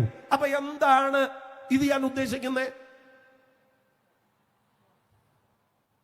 നമ്മുടെ തലമുറകളെ വഞ്ചിക്കുവാൻ, നമ്മുടെ തലമുറകളെ തകർക്കുവാൻ, നമ്മുടെ തലമുറകളുടെ ചിന്താഗതികളെ സ്വാധീനിക്കുവാൻ, ദൈവവചനവുമായിട്ടുള്ള ബന്ധത്തെ സ്വാധീനിക്കുവാൻ, തിന്മയുടെ വ്യാപാര ശക്തിയെ ദൈവത്തിന്റെ സ്ഥാനത്ത് പ്രതിഷ്ഠിക്കുവാൻ മനഃപൂർവമായി നടത്തുന്ന ഒരു തരം നായാട്ടാണ് ഈ കാണുന്ന ഇങ്ങനെയുള്ള കാര്യം. ഹല്ലേലൂയ. കത്തോലിക്കലെ അച്ഛന്മാരൊക്കെ ഇതിനെതിരെ വളരെ ശക്തമായി ആഞ്ഞടിച്ചിട്ടുണ്ട്. എന്നെ സംബന്ധിച്ച് ഒരു കൺവെൻഷൻ വേദിയിലെങ്കിൽ ഇതൊന്ന് പറഞ്ഞില്ലെങ്കിൽ എങ്ങനെയാ ശരിയാകുന്നത്? സ്തോത്രം. ഹല്ലേലൂയ. ശ്രദ്ധിക്കണം പേരൻസ് ഒക്കെ കേട്ടോ. ഇല്ലുമിനാറ്റി ഒക്കെ പാടിക്കൊണ്ട് പിള്ളേർ വീട്ടിൽ കൂടെ നടക്കുമ്പോ കൃപയാണെന്നും പറഞ്ഞ് ഗ്ലോറി പറഞ്ഞിരിക്കരുത്. അപകടത്തിലേക്ക് പോകുകയാണെന്ന് നിങ്ങൾ തിരിച്ചറിയണം. സ്ലോ പോയിസൺ പോലെ തലമുറയ്ക്കകത്തേക്ക് കുത്തിക്കയറ്റി വിടുകയാണ് തിന്മയുടെ വ്യാപാരത്തെ. ഞാനിത് പറയുമ്പോ കേരളത്തിൽ എന്താണ് സംഭവിക്കുന്നത്? കഴിഞ്ഞ 3 മാസത്തെ ചരിത്രം നിങ്ങൾ പരിശോധിച്ച് നോക്കിയേ. എന്താണ് ഇവിടെ സംഭവിക്കുന്നത്? 14 വയസ്സുകാരനല്ലേ ഒരു പൊതി കഞ്ചാവിന് വേണ്ടി 30 വയസ്സുള്ള ഒരുത്തന്റെ നെഞ്ചത്ത് കത്തി കുത്തിയിറക്കി സ്പോട്ടിൽ അവൻ മരിച്ചില്ലേ? ആരാണ്? 14കാരൻ. ഹല്ലേലൂയ. കഴിഞ്ഞ ദിവസം ഒരു ചെറുപ്പക്കാരൻ തിരുവനന്തപുരത്ത് നിന്ന് എന്നെ വിളിച്ചിട്ട് പറഞ്ഞു, പാസ്റ്ററെ 5ാം ക്ലാസ്സിൽ പഠിക്കുമ്പോൾ മുതൽ ഡ്രഗ്സ് ഉപയോഗിക്കുന്നുണ്ടായിരുന്നെന്ന്. റിപ്പോർട്ടർ ചാനലിൽ ഹാഷ്മി എന്ന് പറയുന്ന റിപ്പോർട്ടറുടെ മുൻപിൽ ഒരപ്പൻ പറഞ്ഞ വാക്കുകൾ നിങ്ങൾ ശ്രദ്ധിച്ചിരുന്നോ? 9ാം ക്ലാസ്സിൽ പഠിക്കുന്ന ഒരു പെൺകുട്ടി കഞ്ചാവിന് അടിമ. എങ്ങനെയാണ് നടന്നത്? അദ്ദേഹം പറയുന്നത് കിൻഡർ ജോയ് കൊടുത്ത്, നമ്മുടെ പിള്ളേർക്കൊക്കെ കിൻഡർ ജോയ് ഇഷ്ടമാണല്ലോ, കിൻഡർ ജോയ്ക്കകത്ത് ഒരു പൗഡർ ഇട്ട് കൊടുത്തു. ഒന്ന് കഴിച്ചു, പിന്നെയും കഴിക്കണമെന്ന് താല്പര്യം ഉണ്ടായി. കൊച്ചു പലത് കഴിച്ചു. പിന്നെ മിൽക്കി ബാർ ചോക്ലേറ്റ് ഒരു പൊടി ഇട്ട് കൊടുത്തതാ. അങ്ങനെ കൊച്ച ഡ്രഗിന് അഡിക്റ്റായി. രാത്രി 12 മണിക്ക് വീട്ടിൽ നിന്ന് ഇറങ്ങിപ്പോവുക. അപ്പൻ പറഞ്ഞ കാര്യം, ന്യൂസ് ചാനലിൽ പറഞ്ഞ കാര്യം ഞാൻ ഈ പറയുന്നത്. ഞാൻ എവിടെയോ ഏതോ ഒരു രഹസ്യ കേന്ദ്രത്തിൽ നിന്ന് അറിഞ്ഞ കാര്യമൊന്നുമല്ല പറഞ്ഞത്. പബ്ലിക്കലി ആരെങ്കിലുമൊക്കെ അറിയട്ടെന്നോർത്ത് അപ്പൻ ലോകത്തോട് പറഞ്ഞ കാര്യമാണ് ഞാൻ ഈ പറയുന്നത്. ഇങ്ങനൊരു ലോകത്തിലാണ് ഞാൻ നിങ്ങൾ ജീവിക്കുന്നത്. Praise the Lord. ഇന്നലെ ഞാൻ തിരുവനന്തപുരത്തിന് പോയ വഴിക്ക് ഈ പലയിടങ്ങളിൽ ഈ ലഹരിക്കെതിരെയുള്ള ക്യാമ്പയിനുകൾ ഉണ്ടായിരുന്നു. അതില് ഈ വെള്ളനാട് എന്ന് പറയുന്ന സ്ഥലത്ത് ഇതുപോലെ ഒരു സംഭവത്തിനകത്ത് ചെന്ന് ഞങ്ങളൊരു 6 മിനിറ്റ് അവിടെ കിടക്കേണ്ടി വന്നു. ബ്ലോക്കായി കിടന്നു. അപ്പൊ അവിടെ ഒരു പ്രസംഗം നടക്കുക. ഞാൻ ആ പ്രസംഗം ഗ്ലാസ് താഴ്ത്തി ഞാൻ ശ്രദ്ധിക്കുക. അപ്പൊ അദ്ദേഹം പറയുകയാണ്, +1 പഠിക്കുന്ന കുട്ടിക്ക് സ്വന്തം അമ്മയിൽ ഒരു സന്തതി ജനിക്കുന്നു. കേരളത്തിൽ നടന്ന കാര്യമാണ് ഞാൻ ഈ പറയുന്നത്. ഡ്രഗിന് അഡിക്റ്റായ ഒരു മകൻ ഒരു അമ്മയോട് പെരുമാറിയ കാര്യമാണ് ഞാൻ ഈ പറയുന്നത്. അത് ഞാൻ പറഞ്ഞാൽ ഇന്നലെ കേട്ട പ്രസംഗമാണ് ഞാൻ ഈ പറയുന്നത്. ഇങ്ങനൊരു കൂട്ടം നരാധമന്മാരെ ഈ ലോകത്തിലേക്ക് പടച്ചുവിടുന്ന ഒരു പ്രത്യേക കാലഘട്ടം. അതിന് ഇതുപോലെയുള്ള ചതിപ്രയോഗങ്ങളും വഞ്ചനകളും ഒക്കെ നമ്മുടെ ഇടയിൽ യഥേഷ്ടം ഒരു മലവെള്ളപ്പാച്ചിൽ പോലെ കുത്തി ഒഴുകിക്കൊണ്ടിരിക്കുകയാണ്.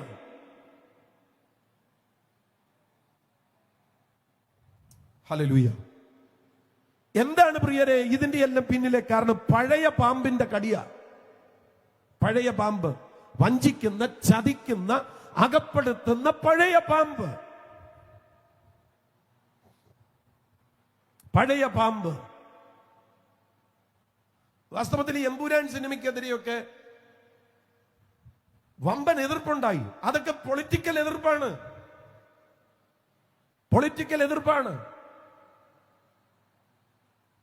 ഞാൻ പറയുന്ന പൊളിറ്റിക്കൽ എതിർപ്പൊന്നുമല്ല, അത് സ്പിരിച്വൽ എതിർപ്പാണ് ഞാൻ ഈ പറയുന്നത്. എന്നോട് പോണ്ടോ? രാമൻ പറഞ്ഞാട്ടെ. ഗ്ലോറി. തലമുറകളെ വിട്ടുകൊടുക്കാൻ പാടില്ല. നമ്മുടെ കുഞ്ഞുങ്ങളെ വിട്ടുകൊടുക്കാൻ പാടില്ല. കഞ്ചാവിനും ADMAയ്ക്കും ഇങ്ങനെ വരുന്ന LSDക്കുമൊന്നും നമ്മുടെ തലമുറകളെ വിട്ടുകൊടുക്കാൻ പാടില്ല. ഹല്ലേലൂയ. അത് സംഭവിക്കാതിരിക്കണമെങ്കിൽ യേശു പറയുന്നു, മോശ മരുഭൂമിയിൽ സർപ്പത്തെ ഉയർത്തിയതുപോലെ മനുഷ്യപുത്രനെ ഉയർത്തണം. അതങ്ങനെ നമ്മുടെ ഇടയിൽ നിന്ന് തന്നെ ഇതിന് എതിർപ്പാ. എന്തിനാണ് കൺവെൻഷൻ നടത്തുന്നത്? എന്തിനാണ് കൺവെൻഷൻ നടത്തുന്നത്? എന്തിനാണ് ഈ പാഴ്ചെലവ്? കൺവെൻഷൻ നടത്തുന്നത് നല്ല ചെലവ്, എനിക്കറിയാം. ഞങ്ങളുടെ ചർച്ച ഈ ആഴ്ച കൺവെൻഷനാണ്. കണക്കെല്ലാം ഒന്ന് കൂട്ടി വന്നപ്പോ നല്ല ചെലവാ. സ്വോത്രം, നല്ല ചെലവാ. കാര്യം ശരിയാണെന്നേ. ഇതുപോലുള്ള യോഗം നടത്താമെങ്കിൽ നടത്തുന്നേ. പണം ഉണ്ടെങ്കിൽ നടത്തുക, ഒരു കുഴപ്പമില്ല. നല്ല ടെന്റിട്, ഇവിടൊക്കെ ഈ ടി വി ഒക്കെ വെച്ചിരിക്കുന്ന പോലെ ടി വി ഒക്കെ വെച്ച് നന്നായിട്ട് കാണിത്. തിരുവല്ല ഇന്ന് MKC സൗണ്ടൊക്കെ വിളിച്ചോണ്ട വാ.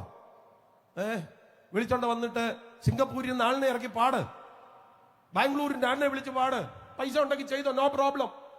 ഇനി അത് ചെയ്യാൻ പറ്റിയില്ലെങ്കിലും വീടിന്റെ മുറ്റത്ത് ചർച്ചിനകത്തിരിക്കുന്ന സ്തോത്രം ഡൈനാടെക്കിന്റെ ഒരു പെട്ടി എടുത്തോണ്ട് വെച്ചിട്ടാണെങ്കിലും 10 പേര് കൂടുന്നിടത്ത് സുവിശേഷം പറയണം. മനുഷ്യപുത്രനെ ഉയർത്തണം. ഞാൻ നിങ്ങളോട് പറയാം, ഞായറാഴ്ച ചർച്ചിനകത്തൊന്നും മനുഷ്യപുത്രനെ ഉയർത്താൻ പറ്റത്തില്ല കേട്ടോ. അതങ്ങനെ നമ്മുടെ ചർച്ചയല്ല, AC ആയിക്കില്ലേ. ഇവിടെ ഇരിക്കുന്ന ഒരു 10 പേരെ എഴുന്നേക്കാൻ പറഞ്ഞാൽ അതിലൊരു 6 ചർച്ച AC ആയിരിക്കും. ഇതെല്ലാം കഥകെല്ലാം അടച്ചിട്ട് സൗണ്ട് പ്രൂഫ് ആക്കി നമ്മൾ അതിനകത്താണ് മനുഷ്യപുത്രനെ ഉയർത്തുന്നത്. ഇതുകൊണ്ട് കാര്യമൊന്നുമില്ല. നാട്ടാര് കേൾക്ക യേശുവിനെ ഉയർത്തണം. അതിനുള്ള മാർഗം എന്താണ് പ്രിയരെ? നമ്മൾ വീടിനകത്തിരുന്ന് മന്ത്രിച്ചാൽ മനുഷ്യപുത്രനെ ഉയർത്താൻ പറ്റുമോ? ഇന്നിന്റെ പ്രശ്നത്തിന് ഒറ്റ റെമഡിയേ ഉള്ളൂ, അത് യേശുവിനെ ഉയർത്തുക എന്നുള്ളതാ. അതിനാണ് ദൈവ പ്രസംഗം എന്ന മാധ്യമം തന്നിട്ടുള്ളത്.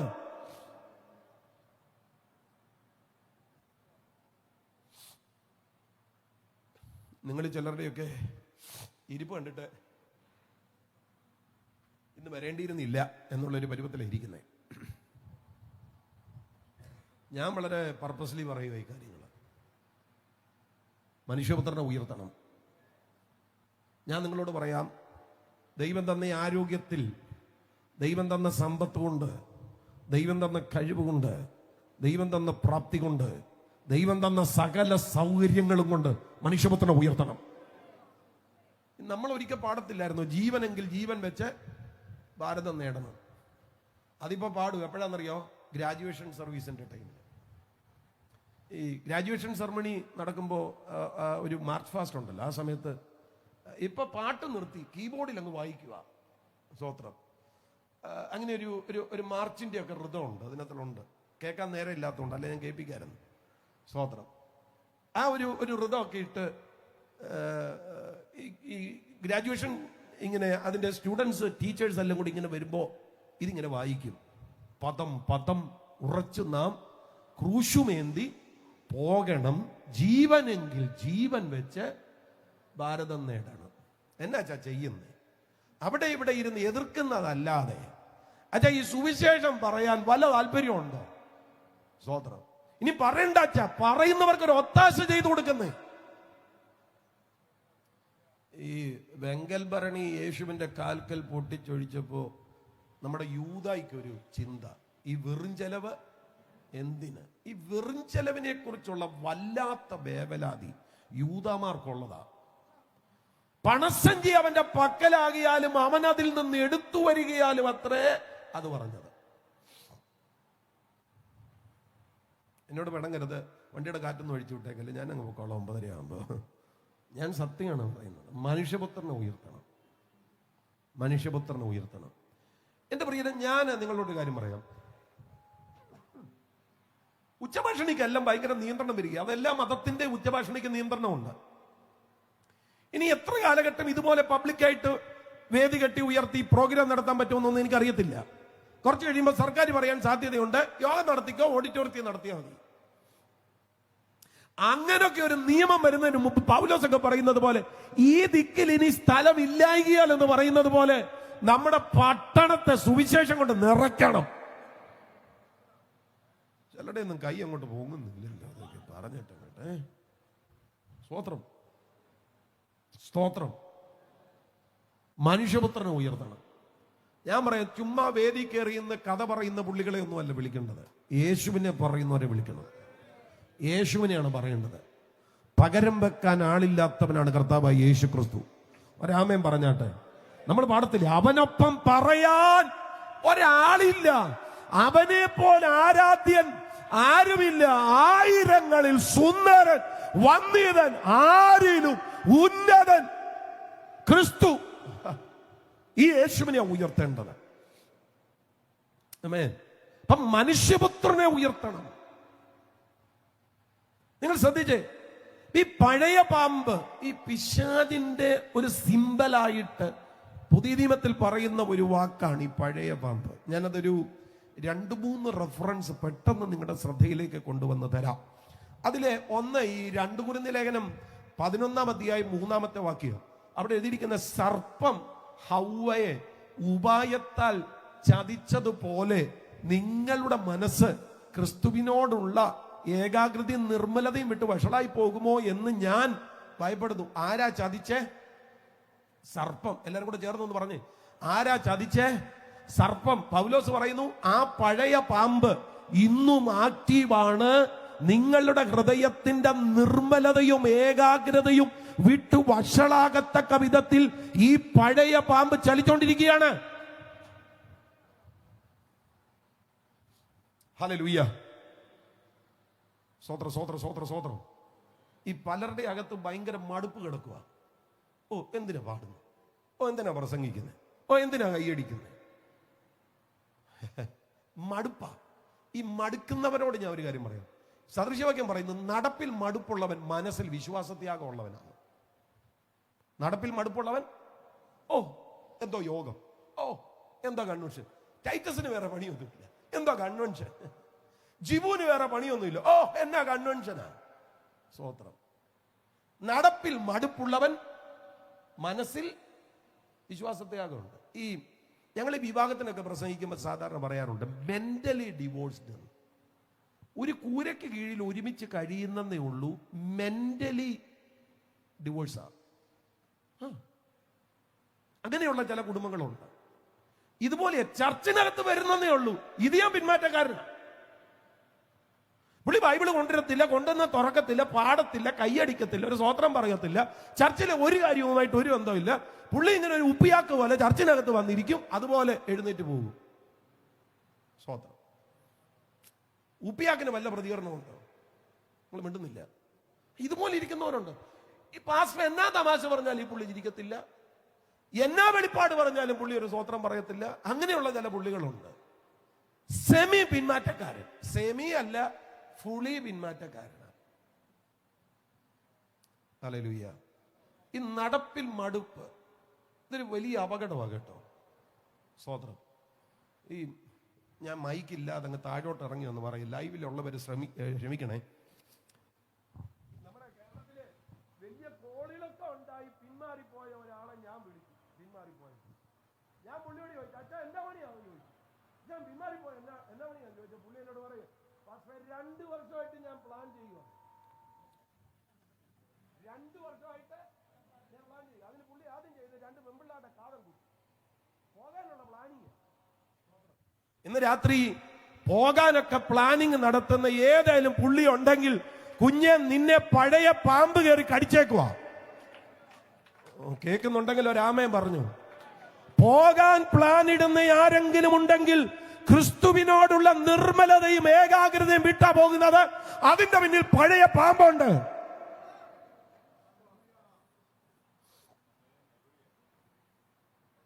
അതാ പറഞ്ഞ, സർപ്പം ഹവ്വായെ ഉപായത്താൽ ചതിച്ചതുപോലെ നിങ്ങളുടെ മനസ്സ് ക്രിസ്തുവിനോടുള്ള നിർമ്മലതയും ഏകാഗ്രതയും വിട്ട് വഷളായി പോകുമോ എന്ന് ഞാൻ ഭയപ്പെടുന്നു. അപ്പൊ ആ ക്രിസ്തുവിനോടുള്ള ഏകാഗ്രത വിട്ടുപോകുന്നുണ്ടെങ്കിൽ, നിർമ്മലത വിട്ടുപോകുന്നുണ്ടെങ്കിൽ ഉറപ്പാണ് ഈ പാമ്പുണ്ട്. അതുകൊണ്ട് ഞാൻ പറഞ്ഞത് സെമി പിന്മാറ്റക്കാർ.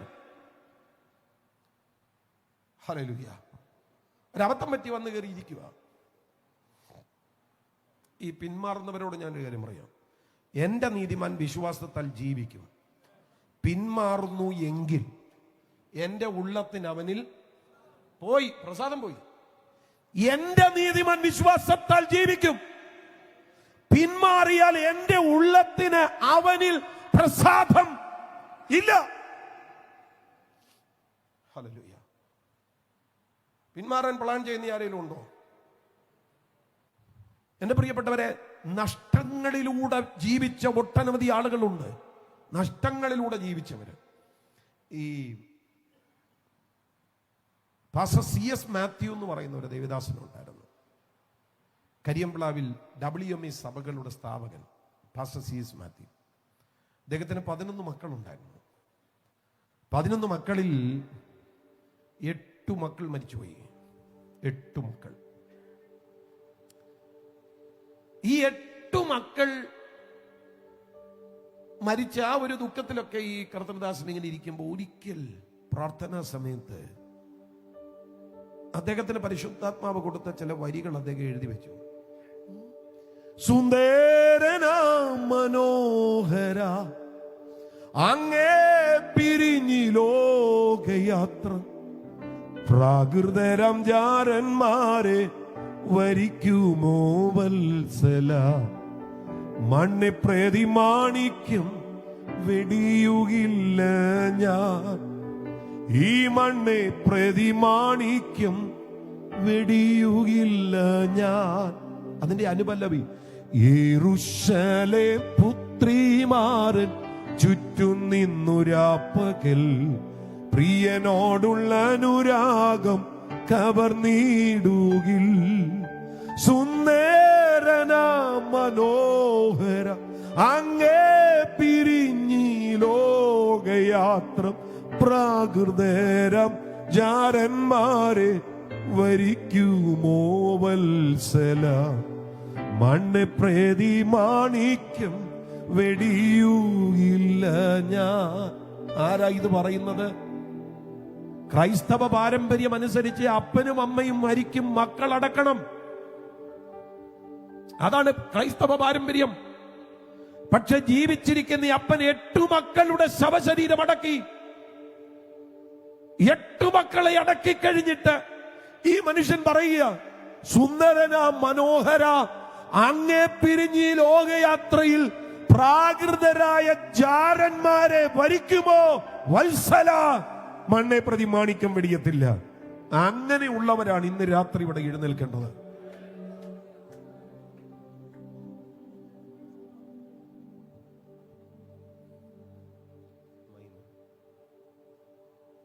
അങ്ങനെയുള്ളവരാ ഇവിടെ എഴുന്നേൽക്കേണ്ടത്. മണ്ണെ പ്രതി മാണിക്യം വെടിയാത്തവർ. നമ്മൾ പാടുന്ന ഒരു പാട്ടുണ്ടല്ലോ, നഷ്ടങ്ങളിലും പതറിയിടല്ലേ കണ്ണുനീരിലും തളർന്നിടല്ലേ ഞാനെന്നും നിന്റെ ദൈവം നീ എന്നും എന്റേതാണേ. ഇതാ നമ്മുടെ വെളിപ്പാട്. നിന്നെ തകർക്കുവാനോ നിന്നെ മുടിക്കുവാനോ അല്ലല്ല ഈ വേദന, നിന്നെ പണിതെടുത്തു നല്ല പൊന്നാക്കുവാൻ അല്ലയോ ഈ ശോധന. നിന്നെ തകർക്കാനല്ല. ഞാൻ ചില കുടുംബങ്ങളോട് ആത്മാവിൽ പറയാം, നിനക്ക് നേരെ വരുന്ന ഒരു പ്രശ്നം കൊണ്ടും നീ തളരത്തില്ല, നീ തകർക്കപ്പെടത്തുമില്ല. ഞാൻ കുടുംബങ്ങളെ നോക്കി പ്രവചിച്ചു പറയട്ടെ, നമ്മൾ അനുഭവിക്കുന്ന ഒരു പ്രശ്നവും നമുക്ക് ശവപ്പെട്ടി പണിയത്തില്ല. അതിനപ്പുറത്തൊരു ദൈവിക പദ്ധതിയുണ്ട്.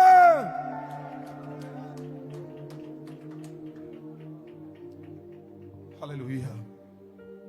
നമുക്ക് മടുപ്പല്ല വേണ്ടുന്നത്, പിന്മാറ്റത്തെ കുറിച്ച് വഴിയാരായുകയല്ല വേണ്ടുന്നത്. അതിന്റെ പിന്നിൽ ഈ പഴയ പാമ്പുണ്ട് കേട്ടോ. മടുപ്പിക്കുന്നതിന്റെ പിന്നിൽ പഴയ പാമ്പുണ്ട് കേട്ടോ. വേദനിപ്പിക്കുന്നതിന്റെ പിന്നിൽ പഴയ പാമ്പുണ്ട് കേട്ടോ. ഹല്ലേലൂയ. വിട്ടുപോകാൻ നിന്നോട് കൂടെ കൂടെ പറയുന്നത് ഈ പഴയ പാമ്പാണ് കേട്ടോ.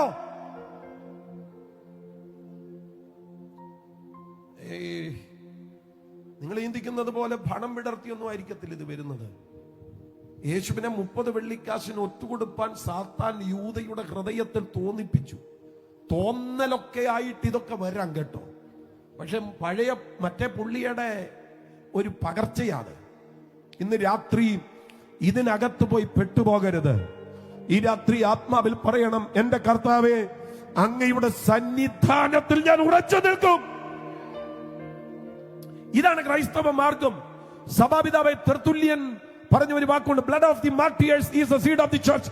രക്തസാക്ഷികളുടെ രക്തമാണ് സഭയുടെ വിത്ത്. ഹല്ലേലൂയ. രക്തസാക്ഷികളുടെ രക്തത്തിൽ ചവിട്ടി വിശ്വാസ ജീവിതത്തിലേക്ക് വന്ന് 10,000-കണക്കിന് ദൈവഭക്തന്മാർ ദൈവസഭയ്ക്ക് ഉണ്ടായിരുന്നു കേട്ടോ. അവരെ പിന്മാറ്റാൻ പറ്റത്തില്ലായിരുന്നു. ഹല്ലേലൂയ. മേഴ്സിയായെ പോലെയുള്ള, സിംബോറോസിനെ പോലെയുള്ള ധീരരായിട്ടുള്ള രക്തസാക്ഷികൾ, ഇഗ്നേഷ്യസിനെ പോലെയുള്ള, പോളികാർപ്പിനെ പോലെയുള്ള ധീരന്മാരായ രക്തസാക്ഷികൾ, അങ്ങനെ എത്ര എത്ര എത്ര എത്ര രക്തസാക്ഷികൾ. അവരെ മടുപ്പിക്കുന്ന സാഹചര്യമില്ലാഞ്ഞിട്ടല്ല, അവരുടെ പ്രാണന് നേരെ വാൾ ഉയരാഞ്ഞിട്ടല്ല, അഗ്നിനാളങ്ങൾ അവരെ പുൽകാഞ്ഞിട്ടല്ല, ഇതെല്ലാം ഉണ്ടായിട്ടും അവർ യേശുവിന് വേണ്ടി നിന്നു. അങ്ങനെയുള്ളവര് തലമുറയാണ് കർത്താവിന് വേണ്ടുന്നത്. ശബ്ദമുയർത്തി കർത്താവിനെ ഒന്ന് ആരാധിച്ചാട്ട്. അപ്പൊ ഏകാഗ്രത വിട്ട് തകർക്കുന്ന പഴയ പാമ്പ്. ഹല്ലേലൂയ. വെളിപ്പാട് പുസ്തകം 20-ാം അധ്യായം 3-ാമത്തെ വാക്യത്തിൽ ജാതികളെ വഞ്ചിക്കുന്ന പഴയ പാമ്പ് എന്ന് വായിക്കുന്നുണ്ട്. ജാതികളെ വഞ്ചിക്കുന്ന, ഉണ്ടോ?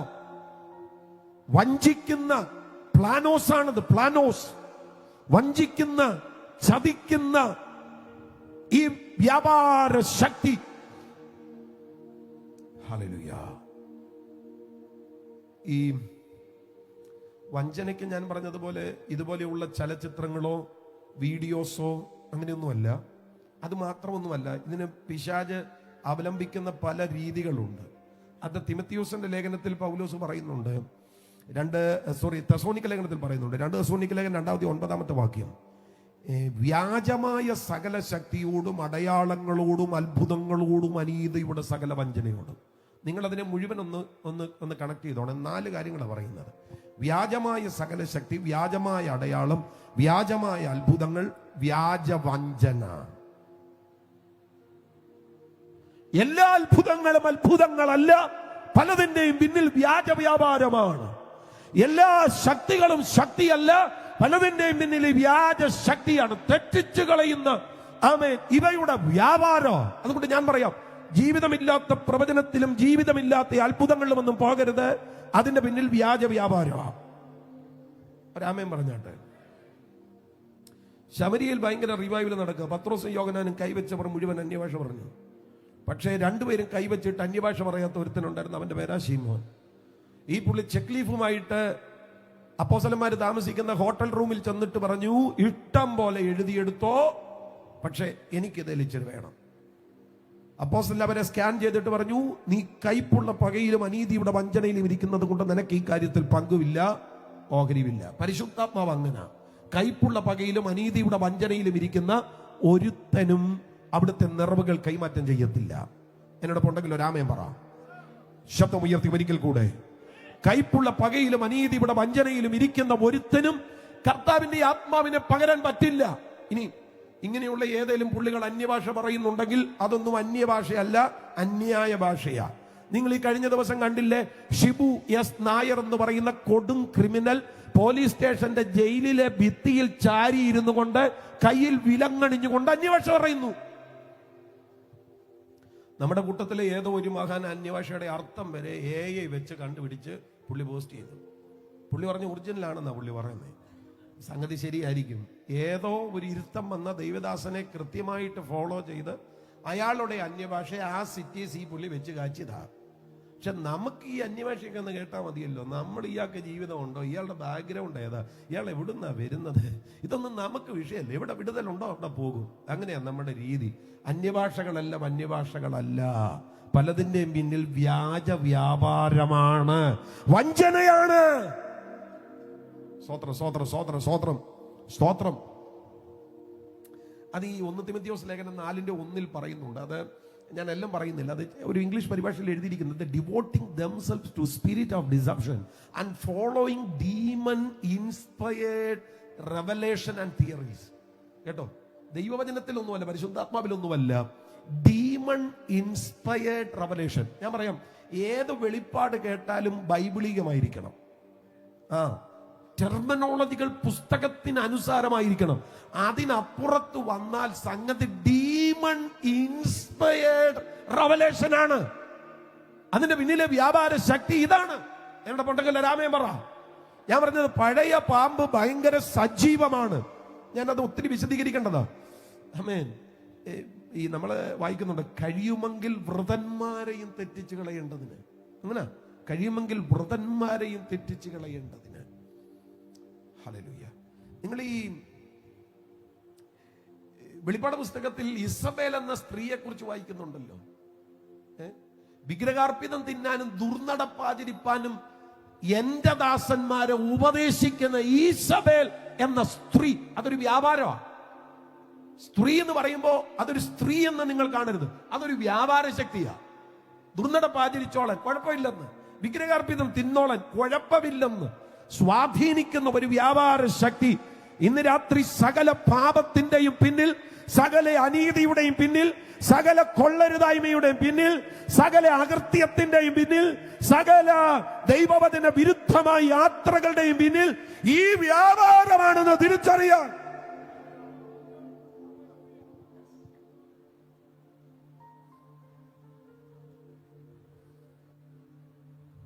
ഹല്ലേലൂയ. ഇതൊക്കെ സെൻസ് ചെയ്യണം കേട്ടോ. മക്കളിൽ ഇതൊക്കെ ഉണ്ടോന്ന് സൂക്ഷ്മമായി നിരീക്ഷിക്കണം. സദൃശ്യവാക്യത്തിൽ വായിക്കുന്നുണ്ട്, അവൾ വീട്ടുകാരുടെ പെരുമാറ്റത്തെ സൂക്ഷിച്ചു നോക്കുന്നു. സൂക്ഷിച്ചു നോക്കണം കേട്ടോ. സ്തോത്രം. സൂക്ഷിച്ചു നോക്കണം. ഇന്ന് ഞങ്ങളുടെ ചർച്ചില് ഞാനൊരു 20 മിനിറ്റ് നേരത്തെ ആരാധന നിർത്തിയിട്ട് ഞാൻ ഇങ്ങനെ കുറെ കാര്യങ്ങൾ പറഞ്ഞു, പേരൻസിനോടുള്ള നിർദ്ദേശങ്ങൾ. എല്ലാം ഒന്നും പൊതുവിൽ പറയാൻ പറ്റത്തില്ല. ഞങ്ങളുടെ ആരാധന 3 മണിക്കൂർ ലൈവാണ്. അതുകൊണ്ട് അത് ലൈവിൽ പറയാൻ പറ്റത്തില്ല. ടി വിയിൽ ടെലികാസ്റ്റ് ചെയ്യുന്ന ആരാധനയാണ്. അതുകൊണ്ട് എല്ലാം ഒന്നും ടി വിയിൽ പറയാൻ പറ്റില്ല. ഞാൻ പറഞ്ഞത് വീട്ടിലുള്ളവരുടെ പെരുമാറ്റം സൂക്ഷിച്ചു നോക്കണം കേട്ടോ. ചെറിയ ചെറിയ വ്യതിയാനങ്ങൾ പഴയ പാമ്പ് കടിച്ചതിന്റെ അതിന്റെ വിഷം പുറത്തേക്ക് വരുന്നതിന്റെ ലക്ഷണങ്ങളാകും ചിലതൊക്കെ കേട്ടോ. ഇന്ന് രാത്രി തിരിച്ചറിയണം. തുടക്കത്തിൽ തന്നെ ചികിത്സിക്കണം. കൂടുതൽ കുഴപ്പത്തിലേക്ക് പോകാതെ വേഗം ചികിത്സിക്കണം. ഇവിടെ പഴയ പാമ്പ് കടിച്ചതിനൊരൊറ്റ പരിഹാരമാണ് പറയുന്നത്, മനുഷ്യപുത്രനെ ഉയർത്തണം. ഈ മനുഷ്യപുത്രനെ ഉയർത്തുക എന്ന് പറഞ്ഞാൽ അത് ദൈവിക പദ്ധതിയാണ്. കുറഞ്ഞ പക്ഷം 3 വിധത്തിലെങ്കിലും മനുഷ്യപുത്രനെ ഉയർത്തുന്നതിനെ കുറിച്ച് ബൈബിളിൽ പറയുന്നുണ്ട്. ഒന്ന്, അത് കുരിശിലെ മരണം മനുഷ്യപുത്രനെ ഉയർത്തുക. യോഹന്നാൻ 8:28, നിങ്ങൾ മനുഷ്യപുത്രനെ ഉയർത്തിയ ശേഷം ഞാൻ തന്നെ അവൻ എന്നും ഞാൻ സ്വയമായിട്ടൊന്നും ചെയ്യാതെ പിതാവ് എനിക്ക് ഉപദേശിച്ചു തന്നതുപോലെ ഇത് സംസാരിക്കുന്നുവെന്നും അറിയും. അവിടെ കർത്താവ് ഉദ്ദേശിച്ചത് ക്രൂശ് മരണമാണ്. നിങ്ങൾ മനുഷ്യപുത്രനെ ഉയർത്തിയ ശേഷം അങ്ങ് ഗോൽഗോഥായിൽ ഇരുകള്ളന്മാരുടെ നടുവിൽ ഉയർത്തപ്പെട്ടിരിക്കുന്ന ക്രൂശിൽ കർത്താവ് ഉയരുന്ന കാര്യമാണ് അവിടെ പ്രതിപാദിച്ചിരിക്കുന്നത്. ആകയാൽ യേശു നിങ്ങൾ മനുഷ്യപുത്രനെ ഉയർത്തിയ ശേഷം, അപ്പൊ മനുഷ്യപുത്രനെ ഉയർത്തേണ്ടുന്ന ഒരിടം കുരിശാണ്. അത് ഒരിക്കൽ സംഭവിച്ചു. പീലാത്തോസിന്റെ ഗബഥ എന്ന കൽത്തളം മുതൽ ഗോൽഗോഥ വരെ തകർന്നും വീണും, സ്തോത്രം, അടിക്കപ്പെട്ടും മുറിയപ്പെട്ടും കർത്താവായ യേശുക്രിസ്തു ഇരുകള്ളന്മാരുടെ നടുവിൽ അതിക്രമക്കാരോടുകൂടെ എണ്ണപ്പെട്ടവനായി, സൗന്ദര്യം ഇല്ലാത്തവനായി, ധരിക്കപ്പെട്ടവനായി കർത്താവായ യേശുക്രിസ്തു ആ കുരിശിൽ നമുക്ക് വേണ്ടി തകർക്കപ്പെട്ടു. ആമേൻ. യെശയ്യാ പ്രവചനം പറയുന്നു, കണ്ടാൽ ആളല്ല എന്ന് തോന്നുമാറ്. ഹല്ലേലൂയ. D minor. കണ്ടാൽ സി മൈനർ. കണ്ടാൽ ആളല്ല എന്ന് തോന്നുമാറ് അവിടുന്ന് തകർക്കപ്പെട്ടു. കർത്താവിന്റെ ദാസൻ ബ്രദർ അനിൽ പാടിയ ഒരു പാട്ടുണ്ട്,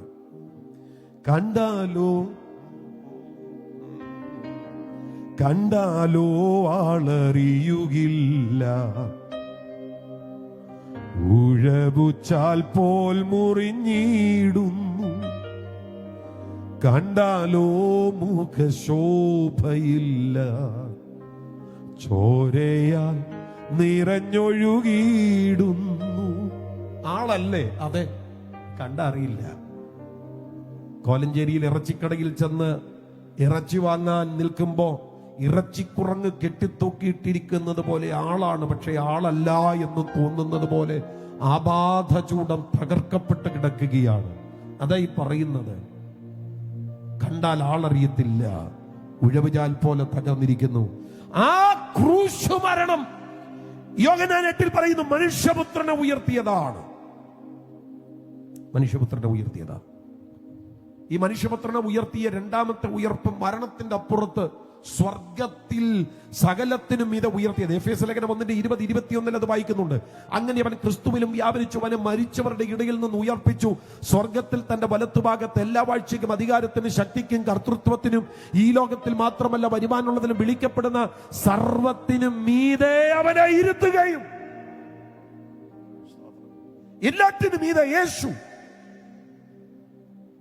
എനിക്കതിൽ ഇഷ്ടപ്പെട്ട ചില പ്രത്യേക പദപ്രയോഗങ്ങളുണ്ട്. ഈ ലോകത്തിൽ മാത്രമല്ല വരുവാനുള്ളതിലും വിളിക്കപ്പെടുന്ന സകല നാമത്തിനും അത്യന്തം മീതെ യേശു ഇരുന്നു എന്ന് പറഞ്ഞു കഴിഞ്ഞാൽ, കൊറോണയല്ല, ഇനി വേറെ എന്തേലും കൂടെ വന്നാലും അതിനപ്പുറത്ത് എന്തേലും കൂടെ വന്നാലും മനുഷ്യൻ ഉള്ളോടത്തോളം കാലം മനുഷ്യൻ വാതുറന്ന് വിളിക്കാനിരിക്കുന്ന എന്തെങ്കിലും ഒരു നാമമുണ്ടെങ്കിൽ മനുഷ്യൻ ഉച്ചരിക്കുന്ന ആ നാമത്തിനും മീതെ യേശുവിനെ ഉയർത്തിയിരിക്കുകയാണ്. Hallelujah, hallelujah. അങ്ങ് പാതാളത്തിന്റെ അടിത്തട്ടിൽ നിന്ന് സ്വർഗോന്നതികളിലേക്ക്. എഫേസ്യ ലേഖനം 4 വായിക്കുന്നു, സ്വർഗാദി സ്വർഗത്തിനും മീതെ, സ്വർഗമല്ല സ്വർഗാദി സ്വർഗവുമല്ല, അതിനും മീതെ, എല്ലാറ്റിനും മീതെ അവിടുന്ന് ഉയർത്തപ്പെട്ടു. അപ്പൊ കുരിശിൽ ഉയർത്തപ്പെട്ടു, ഉയർപ്പിൽ അവിടുത്തെ പുനരുത്ഥാനത്തിൽ കർത്താവ് ഉയർത്തപ്പെട്ടു. ഹല്ലേലൂയ. ഈ മൂന്നാമത്തെ വിഷയം സുവിശേഷീകരണം കേട്ടോ. യോഹന്നാൻ 12:32, ഞാനോ ഭൂമിയിൽ നിന്ന് ഉയർത്തപ്പെട്ടാൽ എല്ലാവരെയും എങ്കിലേക്ക് ആകർഷിക്കും. ചില ആളുകളൊക്കെ ചോദിക്കുന്നത്, നിങ്ങൾ യോഗം നടത്തിയാൽ എത്ര കുടുംബം രക്ഷിക്കപ്പെട്ടു? ഇതാണ് സഭയിലെ ചോദ്യം. കഴിഞ്ഞ പ്രാവശ്യം യോഗം നടത്തിയില്ലേ പാസ്റ്ററെ, 1.5 ലക്ഷം രൂപ ചെലവായല്ലോ, എത്ര കുടുംബം രക്ഷിക്കപ്പെട്ടു? അച്ഛാ, യോഗം നടത്തുക എന്നുള്ളത് നമ്മുടെ ഉത്തരവാദിത്വം, രക്ഷിക്കുക എന്നുള്ളത് കർത്താവിന്റെ ഉത്തരവാദിത്വം. നമ്മൾ ചെയ്യാനുള്ള ജോലി നമ്മൾ ചെയ്യുക, കർത്താവ് ചെയ്യാനുള്ള ജോലി കർത്താവ് ചെയ്തോളും. ഇവിടെ അങ്ങനെ വായിക്കുന്നത്, ഞാനോ ഭൂമിയിൽ ഉയർത്തപ്പെട്ടാൽ എല്ലാവരെയും എങ്കിലേക്ക് ആകർഷിക്കും. ആരാ ആകർഷിക്കുന്നത്? കർത്താവ്. നമ്മുടെ പരിപാടി എന്നാ? ഉയർത്തുക. സ്തോത്രം. ടൈറ്റസും സഹോദരങ്ങളെല്ലാം കൂടെ ലോകത്തിന്റെ പല ഇടങ്ങളിൽ നിന്ന് സ്തോത്രം ഈ കാര്യങ്ങൾ അറേഞ്ച് ചെയ്ത് സ്തോത്രം യേശുവിനെ ഉയർത്തുക. നമ്മുടെ ഡ്യൂട്ടി അത്രേ ഉള്ളൂ, യേശുവിനെ ഉയർത്തുക. ഈ വചനത്തിന്റെ ഒരു പ്രത്യേകത, ഇത് വിത്ത കേട്ടോ, ഇത് വിത്ത. ഇത് ഈ ഗ്രൗണ്ട് JCB ഒക്കെ കയറ്റി വളരെ കാര്യമായിട്ട് ഒരുക്കിയിട്ടതാണെന്ന് എനിക്ക് തോന്നുന്നത്. ഞാൻ കണ്ടിട്ട് മണ്ണൊക്കെ ഇട്ടതുപോലെ എനിക്ക് തോന്നുന്നു. സ്തോത്രം അല്ലേ? മണ്ണൊക്കെ ഇട്ട് ശരിയാക്കി എടുത്തതാ. ഇന്ന് രാത്രി യോഗം കഴിഞ്ഞ് ഈ പന്തൽ ഇവിടെ നിന്ന് അഴിച്ചാൽ 2 മഴ പെയ്യട്ടെ, ഇവിടെ എല്ലാം കിളിർത്ത് നിൽക്കുന്നത് കാണാം, പച്ച പുല്ല്. ആരെങ്കിലും ചോദിക്കുക, എടാ ഇതൊക്കെ എങ്ങനെയാ ഇവിടെ വന്ന് മണ്ണിട്ടടത്ത് എങ്ങനെയാ പുല്ല് കിളുക്കുന്നത്? ആരാ കൊണ്ട പുല്ലിന്റെ വിത്ത് ഇട്ടത്? വിത്തിടേണ്ട സംഗതി ഇവിടെ ഉണ്ട്. അത് കിളുക്കാൻ ഒരു സാഹചര്യം വന്നപ്പോൾ അത് കിളിർത്തു. ഇതുപോലെയാണ് ദൈവവചനം.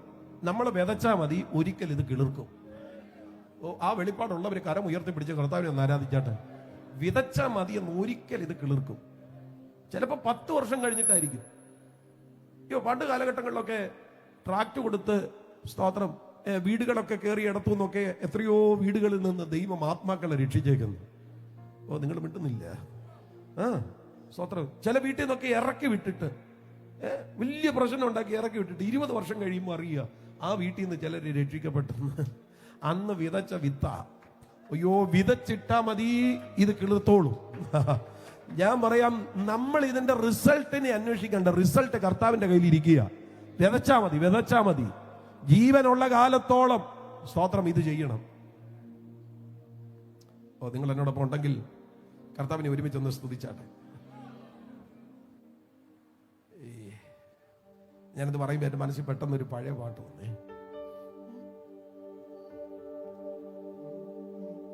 ജീവനുള്ള കാലത്തോളം വിശുദ്ധ കൈകൾ ഉയർത്തി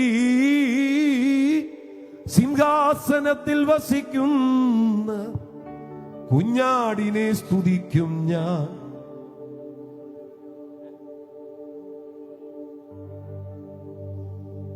ഹല്ലേലൂയ. ജീവനുള്ള കാലത്തോളം വിശുദ്ധ കൈകൾ ഉയർത്തി സിംഹാസനത്തിൽ വസിക്കുന്ന കുഞ്ഞാടിനെ സ്തുതിക്കും. ഇതുപോലെ ജീവനുള്ള കാലത്തോളം യേശുവിനെ ഉയർത്തണം. ആമേൻ. ഈ യേശുവിനെ ഉയർത്തുക എന്ന് പറയുമ്പോൾ അതിനകത്ത് എന്തൊക്കെയാ ഉണ്ടാകുന്നത്? പ്രധാനപ്പെട്ട 2 സന്ദേശങ്ങൾ കാണും. ഒന്ന്, മനുഷ്യപുത്രന്റെ കഷ്ടാനുഭവത്തെ വെളിപ്പെടുത്തുക. മരിക്കേണ്ടവനല്ലെന്നേ കർത്താവ്. നമ്മൾ പണ്ട് പാടിയിട്ടില്ലേ, മരണമില്ലാത്തവനെ നീ പരിശുദ്ധനാകുന്നെന്ന്. മരണമില്ലാത്തവൻ, പക്ഷേ അവിടുന്ന് മരിക്കാൻ ഇറങ്ങി വന്നു. എബ്രായലേഖനത്തിൽ പറയുക, മക്കൾ ജഡരക്തങ്ങളോട് കൂടിയവർ ആകൊണ്ട് അവനും അവരെ പോലെ ജഡരക്തങ്ങളോട് കൂടിയവനായി. മരണമില്ലാത്തവന്, പക്ഷെ മക്കൾ മരണമുള്ളവരായതുകൊണ്ട് നമ്മുടെ കർത്താവ് മരണമില്ലാത്തവൻ മക്കളെ പോലെ ജഡരക്തങ്ങളോട് കൂടിയവനായി ഇറങ്ങി വന്നു, മരിക്കാൻ ഇറങ്ങി വന്നു. സ്തോത്രം. മരിക്കേണ്ടാത്തവനാണ്, പക്ഷെ മരിക്കാൻ ഇറങ്ങി വന്നു. ഭാവിയോട് പറയണം, വാ, യേശു നിനക്ക് വേണ്ടിയാ മരിച്ചത്. ഈ സന്ദേശം പറയുമ്പോ, ക്രൂശിലെ കഷ്ടാനുഭവത്തെ വെളിപ്പെടുത്തുമ്പോ മനുഷ്യപുത്രൻ ഉയർത്തപ്പെടുകയാണ്. ഹല്ലേലൂയ. അതിന്റെ കാരണം നിങ്ങൾ അറിയണം, ഇതുപോലെ മരിച്ച ഒരു മനുഷ്യനും ഈ ഭൂമിയിലില്ല.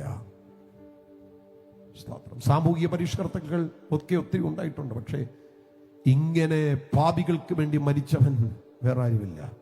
അത് യേശു മാത്രമാണ്. ലോകം കേൾക്കെ അത് ഉയർത്തണം. അവിടെയാണ് മനുഷ്യപുത്രനെ ഉയർത്തുന്നത്. അപ്പൊ ഒന്ന്, അവിടുത്തെ കഷ്ടാനുഭവത്തെ വെളിപ്പെടുത്തണം. 2, യേശുക്രിസ്തുവിലൂടെയുള്ള പാപപരിഹാര പദ്ധതിയെ വെളിപ്പെടുത്തണം. അവിടെ നമ്മൾ യേശുവിനെ ഉയർത്തുകയാണ്. നമുക്ക് എല്ലാവർക്കും അറിയാവുന്ന ഒരു വാക്യമാണ്. ഒന്നിച്ചൊന്ന് പറഞ്ഞ്, മറ്റൊരുത്തനിലും രക്ഷയില്ല. നാം രക്ഷിക്കപ്പെടുവാൻ ആകാശത്തിന്റെ കീഴിൽ മനുഷ്യരുടെ ഇടയിൽ നൽകപ്പെട്ട വേറൊരു നാമവും ഇല്ല. ഒറ്റ നാമം, യേശു. ഇത് പറയുമ്പോ നമ്മൾ മനുഷ്യപുത്രനെ ഉയർത്തുകയാണ്. രക്ഷിക്കാൻ വേറെ ആരുമില്ലെന്ന്, രക്ഷിക്കാൻ വേറെ ആരുമില്ലെന്ന്, രക്ഷിക്കാൻ വേറെ ആരുമില്ലെന്ന് നമ്മൾ ലോകത്തോട് പറയുമ്പോൾ മനുഷ്യപുത്രനെ ഉയർത്തുക. ഹല്ലേലൂയ. നിർഭാഗ്യവശാല് നമ്മുടെ മെസ്സേജ് ഒക്കെ ഒത്തിരി മാറിപ്പോയി പ്രിയരെ. പണ്ട് കാലഘട്ടത്തിൽ ലൈനറേ ഒന്നും ഇല്ലായിരുന്നു കേട്ടോ, ഡിജിറ്റൽ മിക്സർ ഒന്നും ഇല്ലായിരുന്നു. 4 കോളാമ്പി 20ന്റെ അഹൂജയുടെ ഒരു ആമ്പും ഉണ്ടായിരുന്നെങ്കിൽ വലിയ കൺവെൻഷനാണ്. പ്രസംഗിക്കാൻ വരുന്നവർക്ക് മോനിറ്റർ ഒന്നും വേണ്ട. ഞങ്ങൾക്കൊക്കെ ഇപ്പൊ ഞാൻ എത്ര പ്രാവശ്യം പറഞ്ഞു, ജസ്റ്റിനെ അതൊന്ന് തിരിച്ചു വെച്ച് ഇതൊന്ന് കൂട്ടിക്കേ, മറ്റേത് 4 കോളാമ്പി വെച്ച് കേൾക്കും. ഇതൊന്നും ഇല്ല, അങ്ങ് പ്രസംഗിക്കുക, അങ്ങ് പ്രസംഗിക്കുക. അയ്യോ, കൂടിയിട്ടില്ല യോഗങ്ങള്. ഒരു ഹാർമോണിയം പെട്ടിയും ഒരു ട്രിപ്പിളും ഒരു തബലയും ഒരു ടാമറിനും ഓർക്കസ്ട്രേഷനായി. എന്തൊരാവേശമായിരുന്നു ആ സമയത്ത്. സന്ദേശത്തിന് പോലും ഒരു ഘനമുണ്ടായിരുന്നു. ഓൾട്ടർ കോൾ ടൈമിലൊക്കെ പാടുന്ന പാട്ടുണ്ടായിരുന്നു, ഓർക്കുന്നില്ലേ? വാ നീ യേശുവിങ്കൽ വാ, നിന്റെ ഹൃദയത്തിൽ അവനിടം താ, നിന്റെ ഹൃദയത്തിൽ അവനിടം താ. വാ നീ യേശുവിങ്കൽ വാ, നിന്റെ ഹൃദയത്തിൽ അവനിടം താ, നിന്റെ ഹൃദയത്തിൽ അവനിടം താ. അതിന്റെ അനുപല്ലവിയുണ്ട്.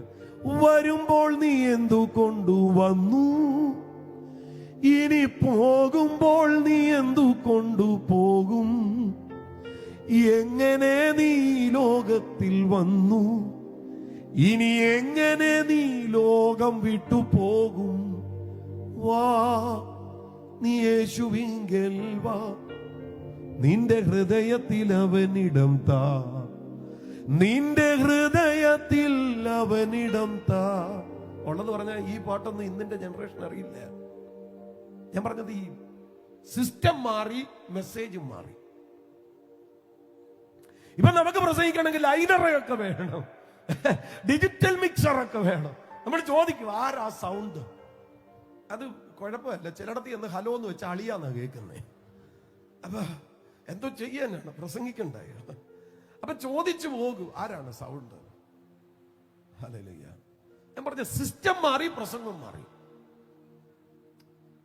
എന്റെ പ്രിയരെ, കാലം എത്ര മാറിയാലും യേശുവിനെ ഉയർത്തണം. റമഡി മുഴുവൻ യേശുവിലാണ്. ഇന്ന് രാത്രി ചിലരെ നോക്കി ഞാൻ ആത്മാവിൽ പറയാം, നിങ്ങൾ അനുഭവിക്കുന്ന മുഴുവൻ പ്രശ്നത്തിനും പരിഹാരം കർത്താവായ യേശുവിൽ മാത്രമാണ്. മാർട്ടിൻ ലൂതറിന്റെ നവീകരണത്തിന്റെ 5 കാഹളങ്ങൾ ഉണ്ടായിരുന്നു. സോള ക്രിസ്റ്റോസ്, ക്രൈസ്റ്റ് അലോൺ, സോള ഫിഡെ, ഫെയ്ത്ത് അലോൺ, സോള ഗ്രേഷ്യ, കൃപ മാത്രം. ഇതുപോലെ ഇന്ന് രാത്രി അറിയണം, അറിയണം, അറിയണം. രക്ഷപ്പെടണോ? പ്രശ്നങ്ങൾക്ക് പരിഹാരം വേണോ? സകല ദുരന്തങ്ങളിൽ നിന്ന് പുറത്തു വരണോ? ഒരൊറ്റ മാർഗം, ക്രൈസ്റ്റ് അലോൺ.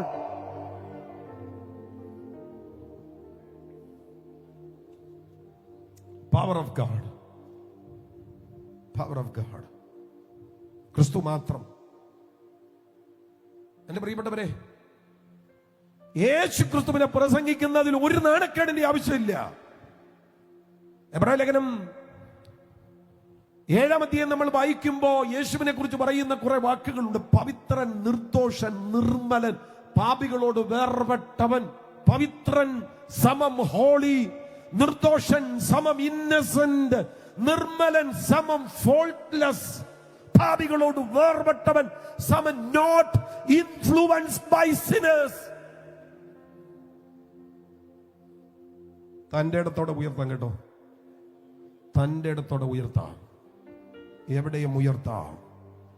കുടുംബങ്ങളിൽ വ്യാപരിക്കുന്ന ദുരന്തങ്ങൾക്ക് വിരാമം കുറിക്കാൻ ആഗ്രഹമുണ്ടെങ്കിൽ യേശു ഉയരണം. തലമുറകളുടെ പ്രശ്നങ്ങൾക്ക് പരിഹാരം കിട്ടണമെങ്കിൽ യേശു ഉയരണം. ജീവിതത്തിന്റെ വൈഷമ്യങ്ങൾക്ക് മാറ്റം വരണമെങ്കിൽ യേശു ഉയരണം. യേശു ഉയരണം.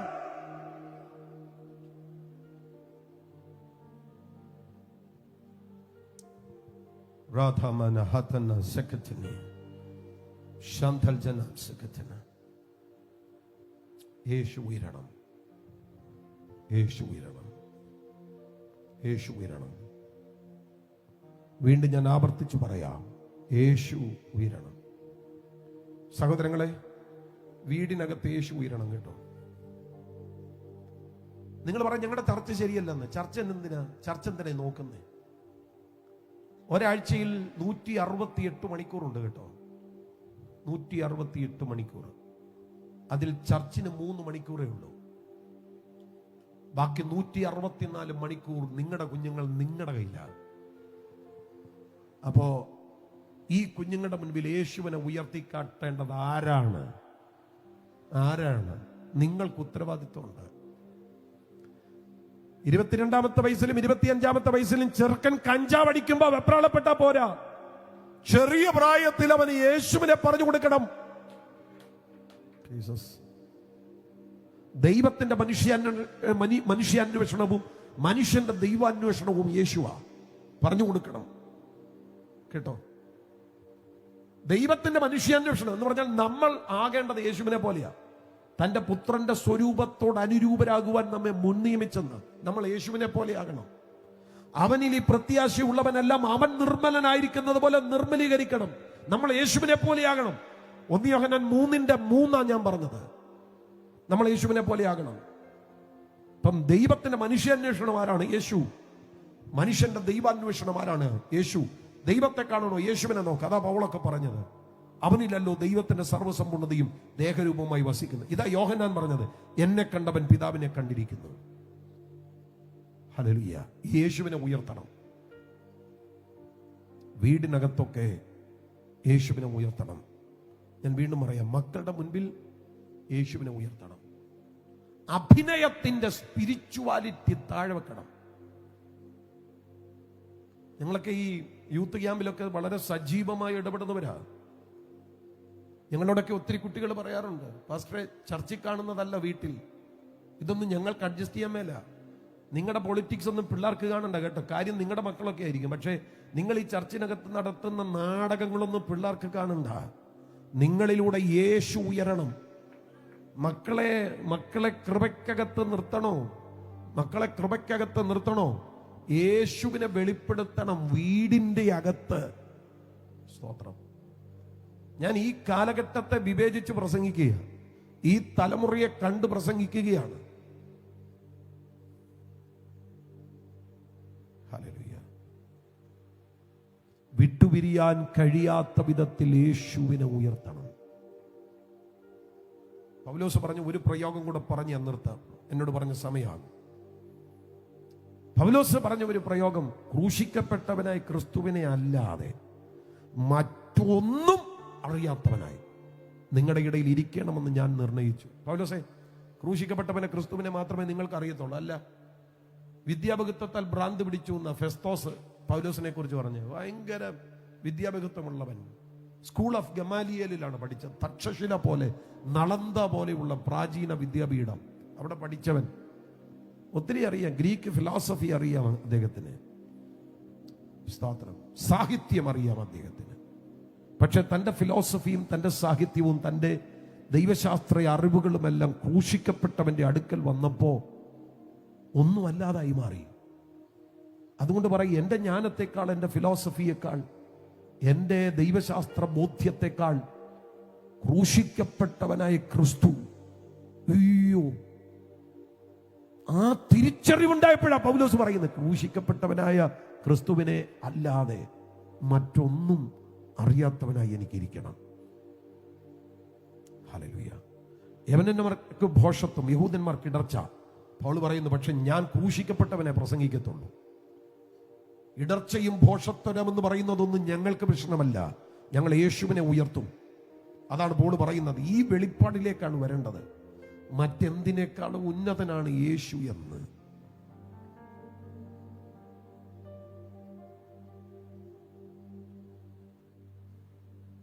നമ്മുടെ കുഞ്ഞുങ്ങൾ അറിയട്ടെ, എല്ലാറ്റിനേക്കാളും മീതെയാണ് യേശു.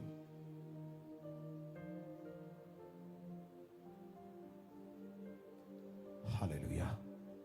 എപ്പോഴാണ് ഇത് നമ്മൾ വെളിപ്പെടുത്തുന്നത്? അപ്പോ പഴയ പാമ്പിന്റെ ശക്തി 10 മടങ്ങ്.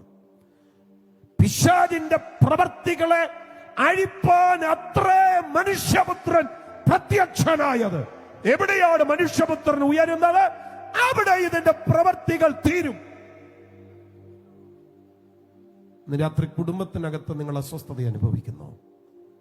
ഈ പഴയ പാമ്പിന്റെ അറ്റാക്ക് നിങ്ങളുടെ തലമുറയുടെ മീതെ നിങ്ങൾ കാണുന്നുവോ?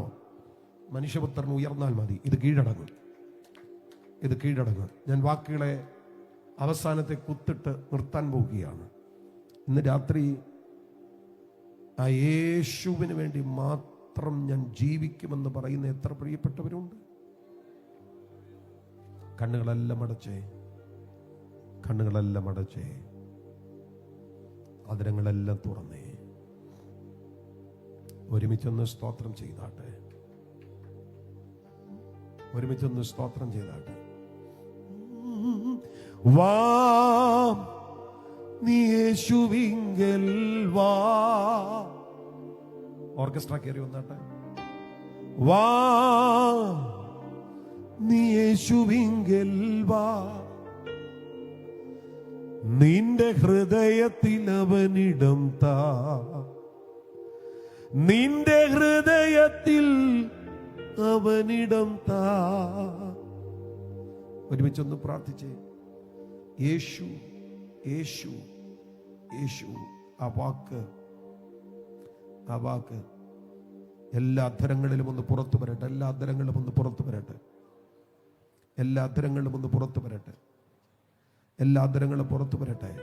യേശു എന്ന വാക്കൊന്ന് ആവർത്തിച്ച് പറഞ്ഞ്, എല്ലാ അധരങ്ങളും തുറന്നു പറഞ്ഞ് യേശു.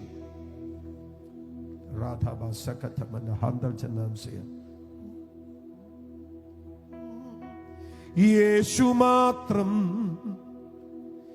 യേശു മാത്രം സ്തുതികൾക്കു യോഗ്യൻ, വേറെ ആരും വേറെയൊന്നും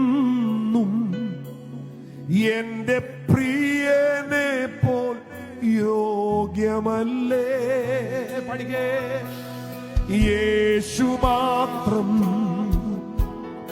യേശു മാത്രം സ്തുതികൾക്കു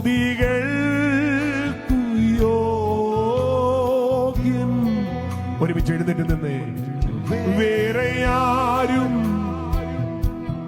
വേറെ ഒന്നും എന്റെ പ്രിയനെ പോൽ യോഗ്യമല്ലേ. അക്കരമത് ഉയർത്തി പിടിച്ച് പാടുകേ. യേശു മാത്രം പാടുക.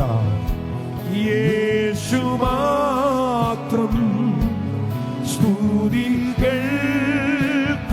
യോഗ്യൻ. ഒരുമിച്ച് പാടുകേ. വേറെ ആരും വേറെയൊന്നും എന്റെ പ്രിയനെ പോൽ യോഗ്യമല്ലേ. ഹൃദയത്തിൽ നിന്ന് അവരെ ചേർന്ന് പാടിക്കേ. യേശു മാത്രം, യേശു മാത്രം സ്തുതികൾക്കു യോഗ്യൻ. വേറെ ആരും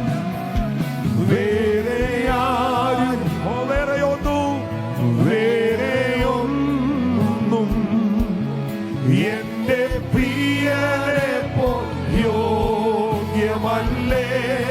യേശുവേ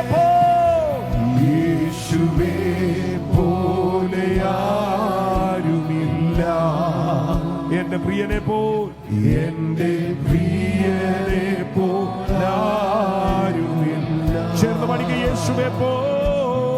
യേശുവേ പോലെ ആരുമില്ല. എന്റെ പ്രിയനെ പോൽ, എന്റെ പ്രിയനെ പോലാരും. ഒരിക്കൽ കൂടെ പാടിക്കുക. ഒരിക്കൽ കൂടെ ആ ദൈവ സാന്നിധ്യത്തെ അനുഭവിച്ച്. യേശു മാത്രം, യേശു മാത്രം സ്തുതികൾക്കു യോഗ്യൻ. വേറെ ആരും വേറെ ഒന്നും എന്റെ പ്രിയനെ പോൽ യോഗ്യമല്ലേ. യേശുവേ പോലെ ആരുമില്ല. എന്റെ പ്രിയനെ പോൽ എല്ലാവരും കൂടെ ചേർന്ന് പാടിക്കുക. സ്വതമുയർത്തി. യേശുവേ പോലെ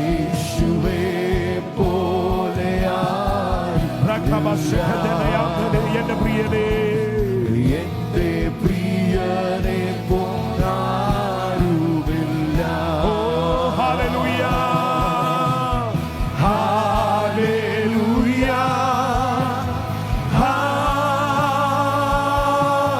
ഹല്ലേലൂയ. ഒരുമിച്ച് പാടിക്കേ. ഓ ഹല്ലേലൂയ, ഓ ഹല്ലേലൂയ. എന്റെ യേശുവിന്, എന്റെ യേശുവിന് മഹത്വം. എന്റെ പ്രാണപ്രിയന്, എന്റെ പ്രാണപ്രിയന്. ഓ എന്റെ യേശുവിന് മഹത്വം. എന്റെ ഇവിടെ ആരാധന ഉയരുമ്പോ മൈലുകൾക്കപ്പുറത്ത് നിന്റെ വീടിനകത്ത് ഇന്ന് രാത്രി ഊരിപ്പിടിച്ച ബാലമായി ദൈവത്തിന്റെ ദൂതന്മാർ ഇറങ്ങി തുടങ്ങുകയാണ്.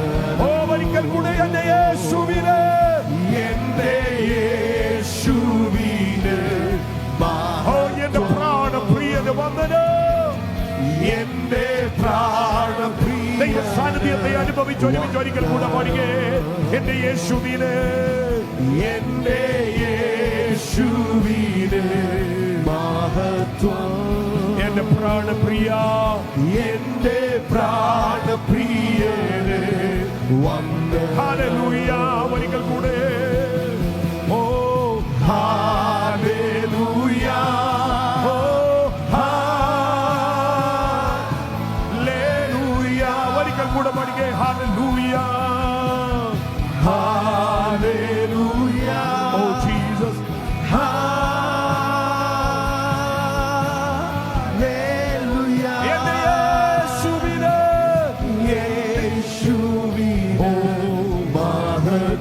എന്റെ പ്രാണപ്രിയ, എന്റെ പ്രാണപ്രിയന്, എന്റെ യേശുവിന്, എന്റെ യേശുവിന്. പരിശുദ്ധാത്മാവ് ഇന്ന് രാത്രി ഈ ജനത്തിന്റെ ഇടയിൽ ഒരു വേവ് പോലെ അവിടുന്ന് ചലിച്ചു തുടങ്ങണമേ. ഈ ജനത്തിന്റെ ഇടയിൽ ഒരു വേവ് പോലെ അവിടുന്ന് ചലിച്ചു തുടങ്ങണമേ. ഈ ജനത്തിന്റെ ഇടയിൽ ഒരു വേവ് പോലെ ചലിച്ചു തുടങ്ങണമേ. യേശുവിന്റെ അധികാരമുള്ള നാമത്തിൽ എല്ലാ ധനങ്ങളും തുറന്നാട്ട്, എല്ലാ ധനങ്ങളും തുറന്നാട്ട്, എല്ലാ ധനങ്ങളും തുറന്നാട്ട്. മൗനമാകരുത്. ഇന്ന് രാത്രി ഇവിടെ നിങ്ങൾ സ്തുതിച്ചു തുടങ്ങുമ്പോൾ മൈലുകൾക്കപ്പുറത്ത് ദൈവശക്തി വ്യാപരിക്കുവാൻ തുടങ്ങുകയാണ്. ഞാൻ വെളിപ്പാടിൽ കാണുന്ന കാഴ്ച പറയാം. ഊരിപ്പിടിച്ച വാളുമായി ഇന്ന് രാത്രി ദൈവത്തിന്റെ ദൂതന്മാർ ചില കുടുംബങ്ങൾക്ക് വേണ്ടി ഇന്ന് രാത്രി ചലിക്കുന്നു. യേശുവിന്റെ നാമത്തിൽ ചിലർക്കെതിരെ സാത്താന്യ മണ്ഡലങ്ങൾ വിരിച്ച ചില കെണികളെ, ചില ചതികളെ, ചില വഞ്ചനകളെ ഇന്ന് രാത്രി മൂച്ചൂടെ മുറിച്ചു മാറ്റി കളയത്തക്ക വിധത്തിൽ ഈ രാത്രി ദൈവത്തിന്റെ ശക്തി ഇതിനകത്ത് വ്യാപരിക്കുകയാണ്. യേശുവിന്റെ നാമത്തിൽ പരിശുദ്ധാത്മാവ് എന്നോട് പറയുന്ന ഒരു വാക്ക് ഞാൻ പറയാം. ചില അകാല മരണങ്ങളുടെ കേട്ടുകളെ ഇന്ന് രാത്രി ദൈവത്തിന്റെ ആത്മാവ് പൊളിക്കുന്നു. യേശുവിന്റെ നാമത്തിൽ ചില ദുരന്ത വാർത്തകളെ ദൈവത്തിന്റെ ആത്മാവ് ഈ രാത്രി ക്യാൻസൽ ചെയ്യുന്നു. ചില വമ്പൻ പ്രതിസന്ധികളെ ഇന്ന് രാത്രി യേശുവിന്റെ നാമത്തിൽ ക്യാൻസൽ ചെയ്യപ്പെടുന്നു. ശീമോനെ, ശീമോനെ, സാത്താൻ നിന്നെ പതിർ പോലെ പാറ്റിക്കളയേണ്ടതിന് എന്നോട് അനുവാദം ചോദിച്ചു. ഞാനോ നിന്റെ വിശ്വാസം പോയി പോകാതിരിപ്പാൻ നിനക്ക് വേണ്ടി അപേക്ഷിച്ചു എന്നതുപോലെ ഇന്ന് രാത്രി ഡേറ്റ് പറഞ്ഞ്, സമയം പറഞ്ഞ് ചില കുടുംബങ്ങൾക്കെതിരെ സാത്താന്യ മണ്ഡലങ്ങൾ കരുതി വെച്ച ചില എതിരുകളെ ഈ രാത്രി ദൈവത്തിന്റെ ആത്മാവ് വെട്ടിക്കളയുന്നു. എത്ര പേർ ആത്മാവിൽ ആരാധിക്കുവാൻ കഴിവുള്ളവർ പരിസരം മറന്ന് കരങ്ങൾ അടിച്ച് ശക്തിയോടെ കർത്താവിനെ ആരാധിച്ചാട്. നിർത്തരുത്, നിർത്തരുത്, നിർത്തരുത്. ശക്തിയോടെ കർത്താവിനെ ആരാധിച്ചാട്, ശക്തിയോടെ കർത്താവിനെ ആരാധിച്ചാട്. ഇതൊരു വിടുതലിന്റെ രാത്രിയാണ്, ഇതൊരു വിടുതലിന്റെ രാത്രിയാണ്. ഇന്ന് രാത്രി യോഗം പരിസമാപിക്കുമ്പോ വെറുതെ ഇത് അവസാനിക്കുകയല്ല. അസാധാരണമായ കാര്യങ്ങൾ സംഭവിക്കത്തക്ക വിധത്തിൽ ഇന്ന് രാത്രി യോഗത്തെ പരിശുദ്ധാത്മാവ് ചേഞ്ച് ചെയ്യുന്നു. വിശ്വസിക്കുന്നവർ കരമടിച്ച് അഭിഷേകത്തിൽ ആരാധിച്ചാണ്. യേശുവിന്റെ നാമത്തിൽ തലമുറകളുടെ മേൽ ദൈവിക നിറവ് വ്യാപരിക്കട്ടെ. എല്ലാ ജാതികളുടെ അകത്ത് നിന്ന്, എല്ലാ വഞ്ചനയുടെ അകത്ത് നിന്ന്, എല്ലാ തകർച്ചകളുടെ അകത്ത് നിന്ന് ഇന്ന് രാത്രി തലമുറകൾ പുറത്തു വരട്ടെ. യേശുവിന്റെ നാമത്തിൽ, യേശുവിന്റെ നാമത്തിൽ. ഇനി മേൽ നീ വഞ്ചനയ്ക്കകത്തല്ല, ഇനി മേൽ നീ പിടിക്കകത്തല്ല, ഇനി മേൽ പഴയ പാമ്പിന്റെ കെട്ടിനകത്തല്ല. യേശുവിന്റെ നാമത്തിൽ ഈ രാത്രി പുറത്തു വാ.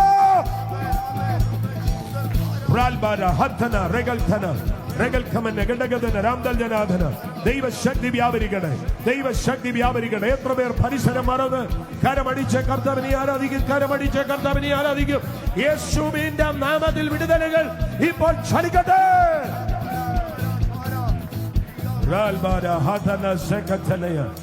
യേശുവിന്റെ നാമത്തിൽ, യേശുവിന്റെ നാമത്തിൽ. ഈ രാത്രി ഇതൊരു സുവിശേഷ യോഗമാണല്ലോ. കർത്താവ് എനിക്കൊരായുസ് തന്നാൽ എൻ്റെ ജീവിതം ഞാൻ യേശുവിന് വേണ്ടി മാത്രമായിരിക്കും ജീവിക്കുന്നത്. അങ്ങനെ പറയുന്ന എത്ര പേരുണ്ട്? റോഡിൽ നിൽക്കുന്നവരെ എനിക്ക് കാണാൻ കഴിയില്ല. അങ്ങനെയുള്ളവർ മാത്രം ആ കരമൊന്ന് ഉയർത്തിപ്പിടിച്ച്, എനിക്കൊരായുസ് തന്നാൽ യേശുവിനെ ഉയർത്തുകയായിരിക്കും എൻ്റെ ലക്ഷ്യം. യേശുവിന് വേണ്ടി മാത്രം ഞാൻ ജീവിക്കും. തലയ്ക്ക് മീതെ കരം ഉയർത്തിപ്പിടിച്ച്, തലയ്ക്ക് മീതെ കരം ഉയർത്തിപ്പിടിച്ച്. ഇന്ന് രാത്രി അത് റെജിപ്പാസ്റ്റർക്ക് കാണാനോ വീഡിയോയിൽ കാണാനോ ഒന്നുമല്ല. ഇതൊരടയാളം, ഇതൊരടയാളം. കർത്താവിന്റെ സന്നിധിയിൽ നമ്മുടെ ഒരു പ്രതിഷ്ഠയാ. ഒന്ന് പ്രാർത്ഥിച്ച്, യേശുവേ, യേശുവേ, എൻ്റെ തലമുറയെ അങ്ങനെ ഉപയോഗിക്കണം. എത്ര പേര് പ്രാർത്ഥിക്കും? എൻ്റെ തലമുറയെ അങ്ങനെ ഉപയോഗിക്കണം. അങ്ങനെ പ്രാർത്ഥിക്കാൻ പറ്റുന്നവരൊക്കെ ഒന്ന് പ്രാർത്ഥിച്ചു. നിങ്ങളുടെ മക്കളുടെ പേര് പറഞ്ഞ്, നിങ്ങളുടെ മരുമക്കളുടെ പേര് പറഞ്ഞ്, നിങ്ങളുടെ കൊച്ചുമക്കളുടെ പേര് പറഞ്ഞ്, കർത്താവ് എൻ്റെ തലമുറയിൽ ചിലതിനെ കർത്താവെ അങ്ങ് തൊടണമേ. എത്ര പേര് പ്രാർത്ഥിക്കും? എൻ്റെ തലമുറയിൽ ഒരു പിന്മാറ്റക്കാരൻ പോലും ഉണ്ടാകരുതെന്നൊന്ന് പ്രാർത്ഥിച്ച്. എൻ്റെ തലമുറയിൽ, എൻ്റെ അനന്തര തലമുറയിൽ, അവിടുത്തെ വരവ് താമസിക്കുന്നെങ്കിൽ ഒരു മദ്യപൻ ഉണ്ടാകരുത്. എത്ര പേര് പ്രാർത്ഥിക്കും? എൻ്റെ തലമുറയിൽ ദൈവസഭയെ ബഹുമാനിക്കാത്ത, ദൈവവചനത്തെ ബഹുമാനിക്കാത്ത, ആമേൻ, ക്രിമിനൽ മെന്റാലിറ്റി ഉള്ള, ഡ്രഗ്സ് ഉപയോഗിക്കുന്ന ഒരുത്തനും എൻ്റെ തലമുറയിൽ ഉണ്ടാകരുത്. എത്ര പേര് പ്രാർത്ഥിക്കും? ഉച്ചത്തിനൊന്ന് പ്രാർത്ഥിച്ച്. ഇത് റെജിപ്പാസ്റ്റർക്ക് വേണ്ടിയുള്ള പ്രാർത്ഥനയല്ലല്ലോ, നിങ്ങളുടെ മക്കൾക്ക് വേണ്ടിയുള്ള പ്രാർത്ഥനയാണ്. ഉച്ചത്തിൽ പ്രാർത്ഥിക്കുക. ഇത് ഭയങ്കര ഗൗരവത്തിന്റെ പ്രാർത്ഥനയാണ് കേട്ടോ, ഗൗരവത്തിന്റെ പ്രാർത്ഥനയാണ്. ദൈവം നിങ്ങൾക്ക് തരുന്ന തലമുറ ജനിച്ചതും ജനിക്കാനിരിക്കുന്നതും, ഉച്ചത്തിൽ പ്രാർത്ഥിച്ചോ, ജനിച്ചതും ജനിക്കാനിരിക്കുന്നതും യേശുവിന്റെ നാമത്തിൽ ഒരെണ്ണം ദൈവകൃപ വിട്ടു പോകരുത്. ഉടുപ്പ് മലിനമാകാത്ത കുറെ പേർ എനിക്ക് സർദീസിലുണ്ടെന്ന് പറയുന്നത് പോലെ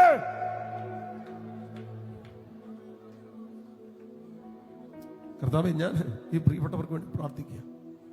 ഇന്ന് രാത്രി അങ്ങനെ ഒരു പകർച്ച ഇവരുടെ മേൽ വ്യാപരിക്കട്ടെ, കുടുംബങ്ങളുടെ മേൽ വ്യാപരിക്കട്ടെ.